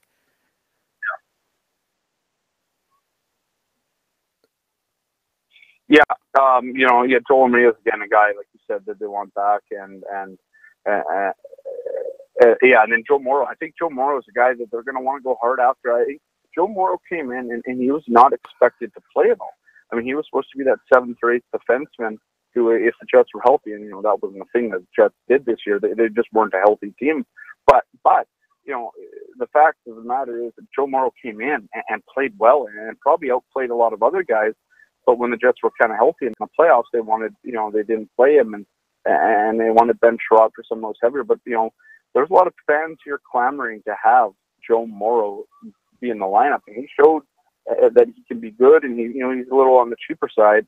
And so I think Joe Morrow's another big piece that I think not a big piece in terms of he's a great, top pairing defenseman, but he's a good piece to have on that bottom end if there is an injury, or even if he plays well enough that he can, find a spot on that fourth pairing. And then, yeah, like you said, you talked about Dmitry Kulikov. Tough year for him, obviously, with another back injury. They slot him in Game 5 there, and I don't know what you're going to expect from a guy like that after missing 2 months, but there's the whole Kulikov thing there too, and there's that contract. So, yeah, it's tough. I mean, if I knew how to do it all, I'd be getting paid a lot more, and it's a very tough that Kevin Cheveldayoff has to do this summer. And here's the other tricky one is that Steve Mason came in and they offered him they have 1 more year left on the contract with him, and I just don't know what his health is going to be like and whether or not he can serve as a stable backup for Connor Hellebuyck next year. Hellebuck's clearly your guy, but you're going to have a goaltending issue to look after as well.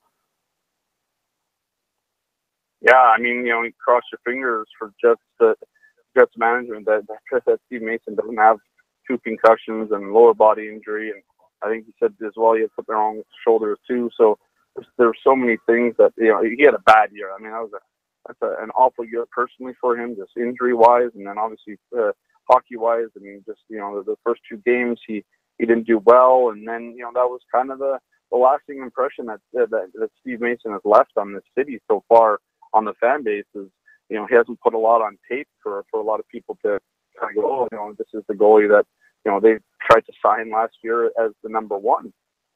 You realize how lucky the Jets are that Connor Hellebuyck figured it out over the summer. Because, if they didn't have Mason and Connor and Hellebuyck was struggling, the Jets wouldn't have been nowhere near where they are right now. So, yeah, the Mason thing is interesting, and I think they just hope that he's healthy. I mean, that's all you can do on this team. Connor Hellebuyck will play, 65 games next year. He can do that. And Jets found out this year that he can handle that workload. So they just need Mason to be a serviceable backup going forward and stay off the sidelines with the number of injuries he had. And a couple of the injuries, I mean, he picked up 2 concussions in practice. Like, those are things you think that, they could definitely be avoidable. So yeah, whatever happens with Steve, we'll see. I think he's hoping. He said in his interviews, he's hoping for a better outcome next year. I think the Jets are. I think fans are too, because it's a lot of money on the books to have a guy who's just not doing a whole lot.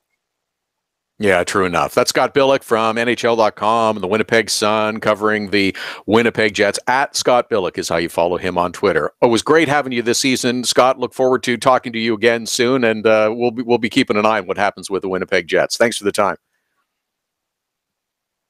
Yeah, anytime, Todd, and enjoy the Stanley Cup final. Should be good. Cheers. Thanks, Scott. Scott Billeck from NHL.com and the Winnipeg Sun. There's a lot of choices that have to be made by Kevin Cheveldayoff. Restricted free agents: Brandon Tanev, Joel Armia, Marco Dano, who's also a pretty decent player, Adam Lowry. On defense, it's Jacob Trouba, Tucker Poolman, Joe Morrow, Josh Morrissey, and Connor Hellebuyck is a restricted free agent as well. Goodness. And then you have UFA, Sean Mathias, Matt Hendricks. Well, they're not coming back. Paul Stastny, I think that could work if you can figure out the term and the number. Boy, that would be something. Toby Enstrom's an unrestricted free agent as well, and I don't expect he's coming back. Going to be interesting to watch them and the rest of the teams in the National Hockey League. At Hockey Unfiltered, at Todd Lewis Sports, our Twitter and Instagram handles. One more call for the Dog of the Day nominations. Hashtag is HU Dog of the Day. Send them to us via Twitter, via Instagram, on our Facebook page. You can email them as well. We like to honor and recognize great dogs. Do it every Saturday. Send us a photo with your name and your dog's name and use the hashtag HU Dog of the Day. We'll talk to Bryan McNally coming up right after the break. Get the latest on the Washington Capitals, who had a skate this morning. Then they're heading out to Vegas for Game 1 of the Stanley Cup final coming up Monday, and whatever else we can squeeze in up to the top of the hour. Hockey Unfiltered with Todd Lewis, back with more after the break. Hockey Unfiltered with Todd Lewis sends you to the biggest events at the best prices. This year, we've partnered with Seat Giant to give you special deals on tickets to NHL games, concerts, or other events. Simply go to SeatGiant.com, find the tickets you want. When you check out, use the promo code TODD for a special discount. That's promo code TODD for a special discount. Start saving with SeatGiant.com on your next purchase. Get your business started getting more leads. 1-844-SEO-LEAD. The number to call if you want more online leads for your business is 1-844-SEO-LEAD. Search engine optimization can be the difference between success and failure. It's no coincidence which businesses are listed first in Google searches. Call 1-844-SEO-LEAD. Now it's even easier to nominate your dog as the Hockey Unfiltered Dog of the Day. We do it every Saturday. Send us a photo on Twitter or now on Instagram with the hashtag HU Dog of the Day. We choose a winner every Saturday. That's simple. Now on Instagram or Twitter, send us the photo using the hashtag HU Dog of the Day, and your dog could be the one added to our gallery on the website and Facebook page. It's the Hockey Unfiltered Dog of the Day every Saturday. Cutting-edge design for manufacturing. Nova Product Design. Industrial design. Mechanical engineering and design. Nova Product Design provides experienced design for parts and assemblies, manufacturing, assembly, and serviceability. From plastic parts to sheet metal forming, mold and tool design, injection molding, and more. Nova Product Design. Visit novaproductdesign.com to learn more. So you had to get groceries, take your daughter to dance class, and a pipe burst in the kitchen. You missed Hockey Unfiltered with Todd Lewis. No problem. All of our shows are available as a podcast right after the show airs, so you can listen when life gets in the way of hearing us live.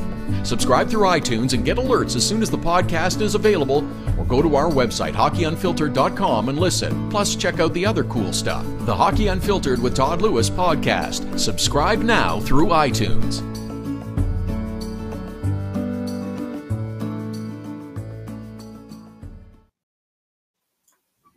Saturday edition of Hockey Unfiltered with Todd Lewis continues up to the top of the hour. We're back again tomorrow, Sunday, 11 Eastern, 8 a.m. Pacific, live at hockeyunfiltered.com, streaming live on the Hockey Unfiltered app, all powered by Primetime Radio, at Hockey Unfiltered, at Todd Lewis Sports, our Twitter and Instagram handles. Getting you set for game number 1 of the Stanley Cup final, going Monday night in Vegas. The Golden Knights hosting the Washington Capitals. Bryan McNally covers the Capitals for the Sports Capital and for NHL.com. You can follow him on Twitter at bmcnally14. And Bryan joins us now. Hey, did I see a tweet from you earlier today with Ted Leonsis at the Caps skate throwing T-shirts into the crowd that had gathered, Bryan? It got a little nuts here. It was crazy. Yeah, Ted was out in the crowd here at Kettler Iceplex in suburban Virginia, about 6-7 miles outside D.C., where their practice facility is. And I'm going to guess we had about probably 4,000 people here at Caps practice, and Leonsis was out throwing T-shirts and showing off his. He was a high school baseball player, so he's got a little bit of an arm. He was throwing shirts into the crowd, keeping people happy. Both ice sheets here at Kettler Iceplex were full, all ringed around with people watching and sending the Caps off to Vegas this afternoon. How great is that? The excitement that, a few thousand people coming out for a skate to send off the team, getting them prepared for game number 1 on the road. I just think it's great. For 20 years, Washington has been trying to get back into the Cup final, and you can start to feel that the enthusiasm has really caught on with this team through this tremendous playoff run so far. No question. I was just talking to a fan. The Caps had like a going away event after practice where everybody on the top of the roof deck, the garage where their headquarters is located, was lined up and down from one side of the garage to the other as the players came out and in their suits ready to head to Vegas and got the send off treatment. And I was talking to someone who was at their old practice facility 20 years ago, in Piney Orchard in suburban Maryland. And he said there were like 100 people there for the send off to send the team to Detroit, where like each person there could have gotten their own individual handshake from a player. You couldn't have done that today. So that just shows you how far the community has come, how far the sport has come. You can play. You know, I talked to dozens of parents today whose young kids, 5, 6, 7 years old, are into hockey, play it year round. That wasn't the case in '98. You know, they had a niche fan base, and really in the Ovechkin era, they've grown it from just that niche kind of sport to the kind of thing where you could have 5,000 people at a practice, and it's been remarkable to watch. And it's now the focus becomes, okay, so what do the Caps have to do to try to slow down this juggernaut out west that is the Vegas Golden Knights? They did play twice during the regular season, but that's going to give you only so much to go on. I imagine they're going to rely on the scouting that has taken place by their staff to hopefully give them some ideas and some areas that they can focus on. Yeah, I mean, and Barry Trotz said that. He said, look, there's so much video out there. There's no surprises, really. You know, the Caps very familiar with Gerard Gallant because of his ties to Florida. They, you know, played the Panthers plenty of times. Not obviously different personnel, so not everything is the same, but they know basically how his teams want to play.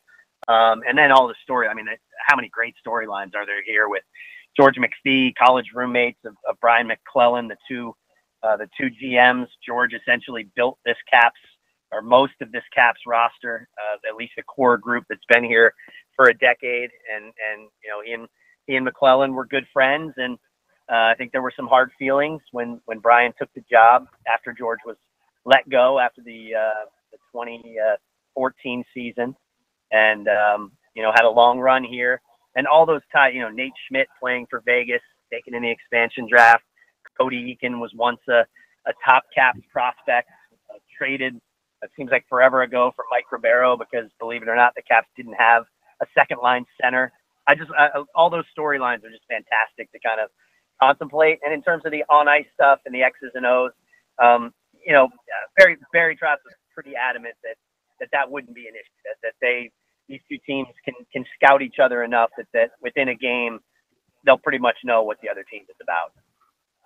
So from your observations of the Capitals this season and through the playoffs so far, what do you see that the Caps have that the Los Angeles Kings, the San Jose Sharks, and the Winnipeg Jets don't have and weren't able to capitalize on the Vegas Golden Knights? What can Washington bring that was absent from those three other series?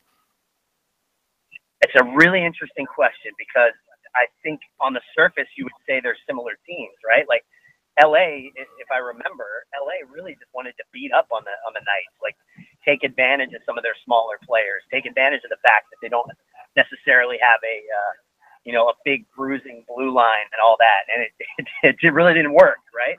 But the thinking is, and even with the Jets, as good as they played against Nashville, who knows? Maybe the Jets had kind of emptied the tank in that series a little bit.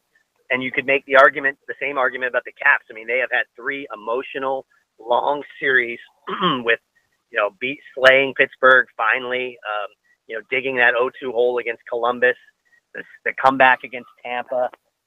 You know, I wonder how much the Caps have left. But if they're playing at their best, I think they're better than all those teams you mentioned in terms of being a combination of a big, hard-to-play-against team, but with speed interspersed throughout the lineup. You have guys like Jacob Verana, Andre Burakovsky. I don't know if there's any faster skater, well, McDavid, but I don't know if there are many faster skaters than Evgeny Kuznetsov with as little effort as he puts into it. He just glides across the ice. So you have this element of the Tom Wilsons and Ovechkins and the big bodies that can knock you around a little bit. But you do have that Chandler Stevenson is another one no one really knows about nationally, but a guy with blazing speed.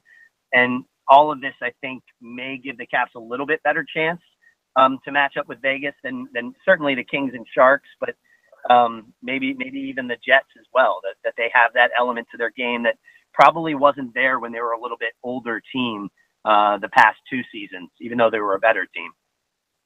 Brian McNally is our guest, covers the Washington Capitals for the Sports Capital and NHL.com, at BMcNally14 to follow him on Twitter. You're welcome to use that question tomorrow at the media availability if you like. That's no problem. But I think the other thing with Washington is, and it's the same with Vegas too, there is an excitement that's different because this is potentially the first Stanley Cup for this franchise, and that's a special thing for a franchise to be playing with that as a possibility of an outcome. No question. And you have to put it in the context of the sports scene here in Washington. Todd, honestly, I mean, the Redskins won a title in 1992, right? They've been to the playoffs maybe 5 times since then, and had some miserable years, and ownership isn't popular.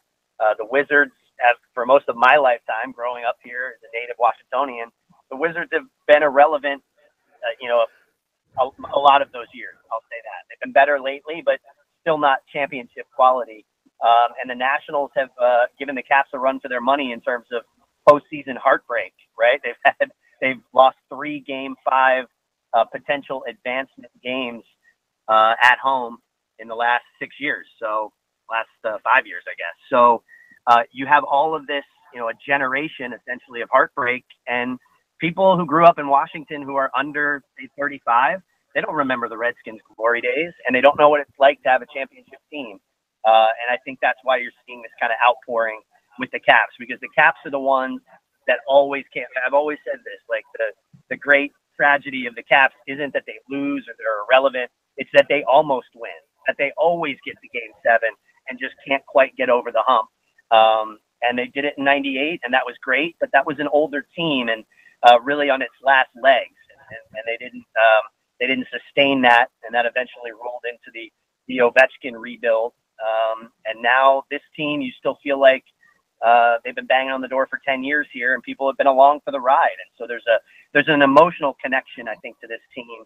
And in the greater DC sportscape, this means a lot to a lot of people. It goes beyond just the Caps and beyond just hockey fans. The other thing with this series with Washington and Vegas too is I think there's a similarity in the sense of expectation. Vegas is the expansion team. They pulled guys from all over. They threw them together. There was no real level of expectation for success for this team, and they've continued to overachieve. Not to the same degree, but there's an overachieving for Washington that took place this year as well. For the previous 2 seasons, it was, we're going for it. These are our years. And this is a much different roster. Everyone was kind of, we'll wait and see what happens. Turns out they wound up winning their division, then managed to get through the playoffs, and now they're going to play for the Stanley Cup. So there's a bit of a surprise element too. There is. It's funny because if you talk to the players, I think they use that as a chip, honestly. Like Brooks Orpik has said this, John Carlson has said this. They kind of resent it that people wrote them off. And you understand it. You're an athlete. You're a competitor. Even Brian McClellan yesterday, who pretty much coined the phrase, this is our 2-year window. And then when that didn't work out, has kind of walked that back and said, well, I meant with that particular group, but I still thought we would have a chance to be competitive. So they have used that throughout the season to kind of, I guess, prove to people that they weren't finished. People kind of, I've almost called them hockey zombies because people just wrote them off, maybe in a way that they wrote off the Sharks at one point and said, they'll never make it. They're always going to lose earlier in the playoffs or never get by the second round or the conference finals. And eventually they made a final, and the Caps have done the same thing. I think what they're cognizant of now is don't let this opportunity go away. That's the one element where you look at it and say, Vegas, there's a chance Vegas could say, wow, this has been a great run. We're happy to be here. With the Caps, I think because of the contracts involved and how long it took them to get here and their knowledge, Nick Backstrom, Ovechkin, Carlson, Jay Beagle, these guys have been doing this for a decade. They know this might be their only shot. And I think in a way that may help the Caps in terms of how desperate they play and how seriously they take this right away. We'll see, because God knows Vegas is, knocked over every roadblock in its way so far. But I do think that's a little bit of an advantage to the Caps, that their veteran core at its heart has to know this may never happen again. Bryan, just before I let you go, I have the one question that all Caps fans are concerned about with the face-off for the games in Washington not coming until after 8 p.m. Is the Metro going to be running late after games 3 and 4? Well, if they can get foreign countries and Uber to continue to pony up $100, I guess it will. This is not just been with the Caps. This is a huge issue with the Nats as well in the playoffs. The Metro system here in D.C. is let's just call it underfunded and not particularly as effective as it once was. It's like an aging fourth liner. And yeah, it needs $100,000 to stay open the extra hour or two to get fans home. So hopefully someone will step up and pay the money, because the city and the surrounding jurisdictions and federal government aren't going to do it. And I don't believe the Caps are allowed to do it. So a little bit of a tough situation, but especially because Metro is the main way people can get down to the arena. So hopefully someone steps up. I think it was Qatar last time. Maybe who knows? Maybe some other country will step up and sponsor the subway system here in a couple of days. Yeah, we'll look for the GoFundMe page. Bryan McNally from the Sports Capital and NHL.com at BMcNally14. Thanks for this, Bryan. It was great, and I hope we can talk again soon. Anytime. Thanks, guys. Thank you, Bryan McNally, with the latest on the Washington Capitals. Clearly, it's a government-run operation because, well, no, sorry, we can't stay open because, when thousands of people are downtown and need the transportation, well, why would we stay open for that? Who needs that? At Hockey Unfiltered, at Todd Lewis Sports, our Twitter and Instagram handles. We'll squeeze in a few other stories up to the top of the hour, and we'll be back again tomorrow, of course, at 11 Eastern, 8 a.m. Pacific. Getting you set for Game 1 of the Stanley Cup Final. It's going to be intriguing. It's going to be fun. It's going to be interesting. Lots of stories to get to, and also our Dog of the Day winner coming up in our final segment. Hockey Unfiltered with Todd Lewis. Back with more after the break. Hockey Unfiltered with Todd Lewis sends you to the biggest events at the best prices. This year, we've partnered with Seat Giant to give you special deals on tickets to NHL games, concerts, or other events. Simply go to SeatGiant.com, find the tickets you want. When you check out, use the promo code TODD for a special discount. That's promo code TODD for a special discount. Start saving with SeatGiant.com on your next purchase. Get your business started getting more leads. 1-844-SEO-LEAD. The number to call if you want more online leads for your business is 1-844-SEO-LEAD. Search engine optimization can be the difference between success and failure. It's no coincidence which businesses are listed first in Google searches. Call 1-844-SEO-LEAD. Now it's even easier to nominate your dog as the Hockey Unfiltered Dog of the Day. We do it every Saturday. Send us a photo on Twitter or now on Instagram with the hashtag HU Dog of the Day. We choose a winner every Saturday. That's simple. Now on Instagram or Twitter, send us the photo using the hashtag HU Dog of the Day, and your dog could be the one added to our gallery on the website and Facebook page. It's the Hockey Unfiltered Dog of the Day every Saturday. Cutting-edge design for manufacturing. Nova Product Design. Industrial design. Mechanical engineering and design. Nova Product Design provides experienced design for parts and assemblies, manufacturing, assembly, and serviceability. From plastic parts to sheet metal forming, mold and tool design, injection molding, and more. Nova Product Design. Visit novaproductdesign.com to learn more. So you had to get groceries, take your daughter to dance class, and a pipe burst in the kitchen. You missed Hockey Unfiltered with Todd Lewis. No problem. All of our shows are available as a podcast right after the show airs, so you can listen when life gets in the way of hearing us live. Subscribe through iTunes and get alerts as soon as the podcast is available, or go to our website, hockeyunfiltered.com, and listen. Plus, check out the other cool stuff. The Hockey Unfiltered with Todd Lewis podcast. Subscribe now through iTunes.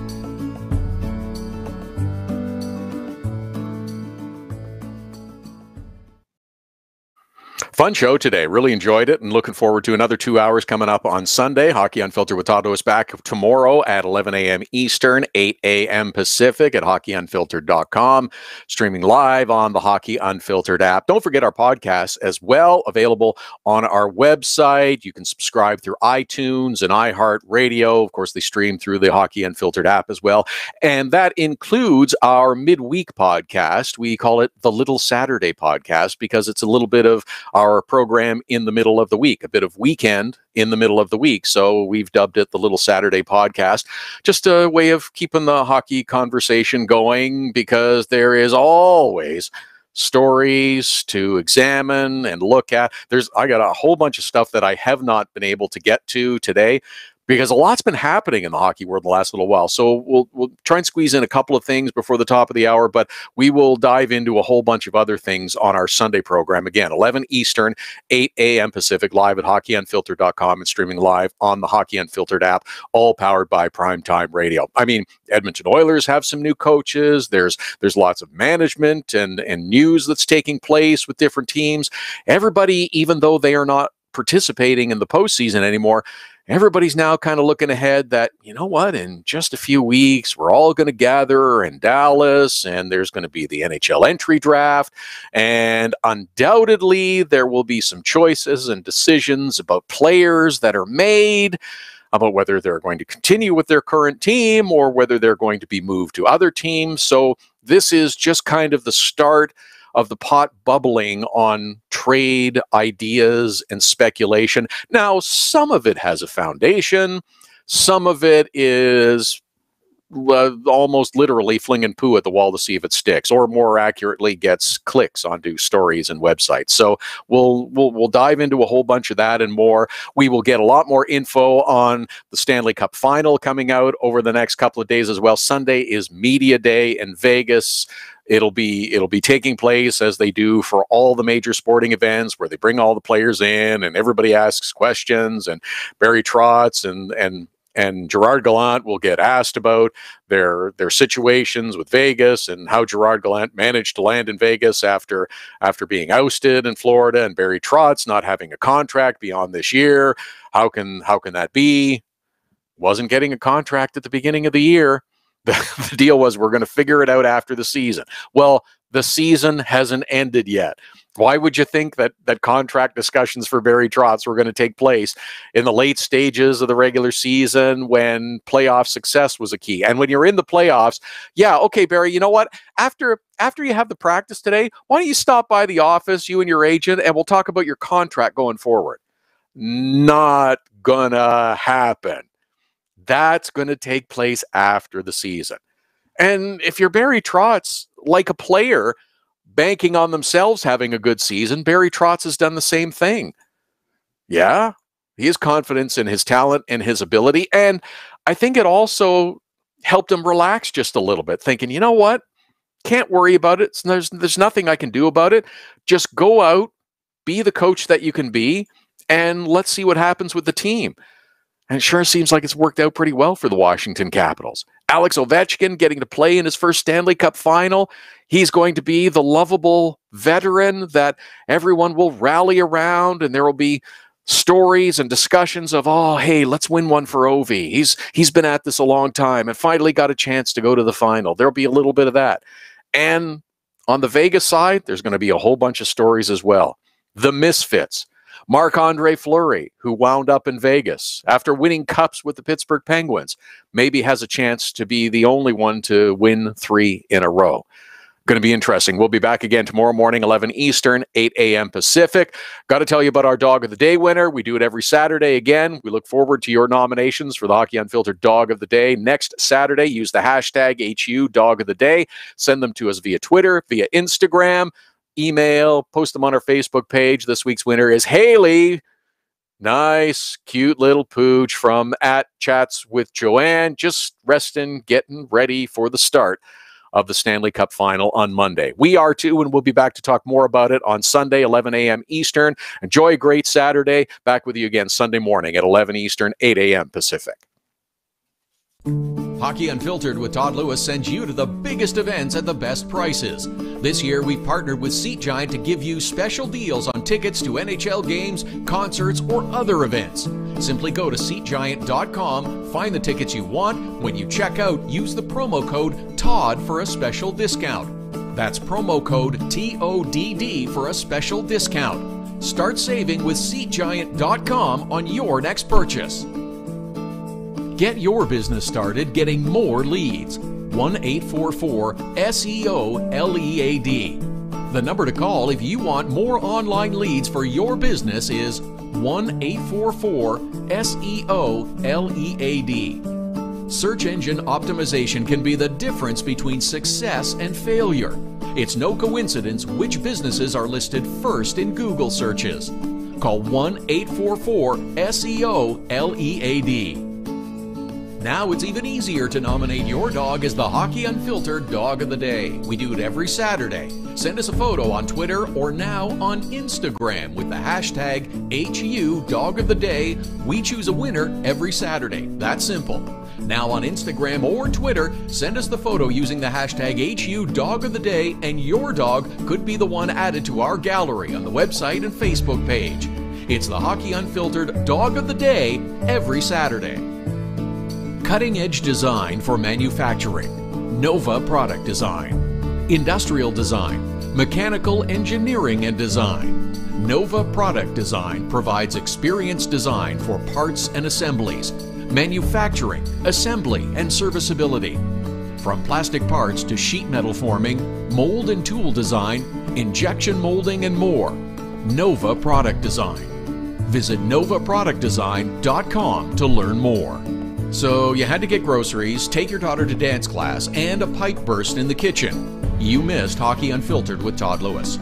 No problem. All of our shows are available as a podcast right after the show airs, so you can listen when life gets in the way of hearing us live. Subscribe through iTunes and get alerts as soon as the podcast is available, or go to our website, hockeyunfiltered.com, and listen. Plus, check out the other cool stuff. The Hockey Unfiltered with Todd Lewis podcast. Subscribe now through iTunes.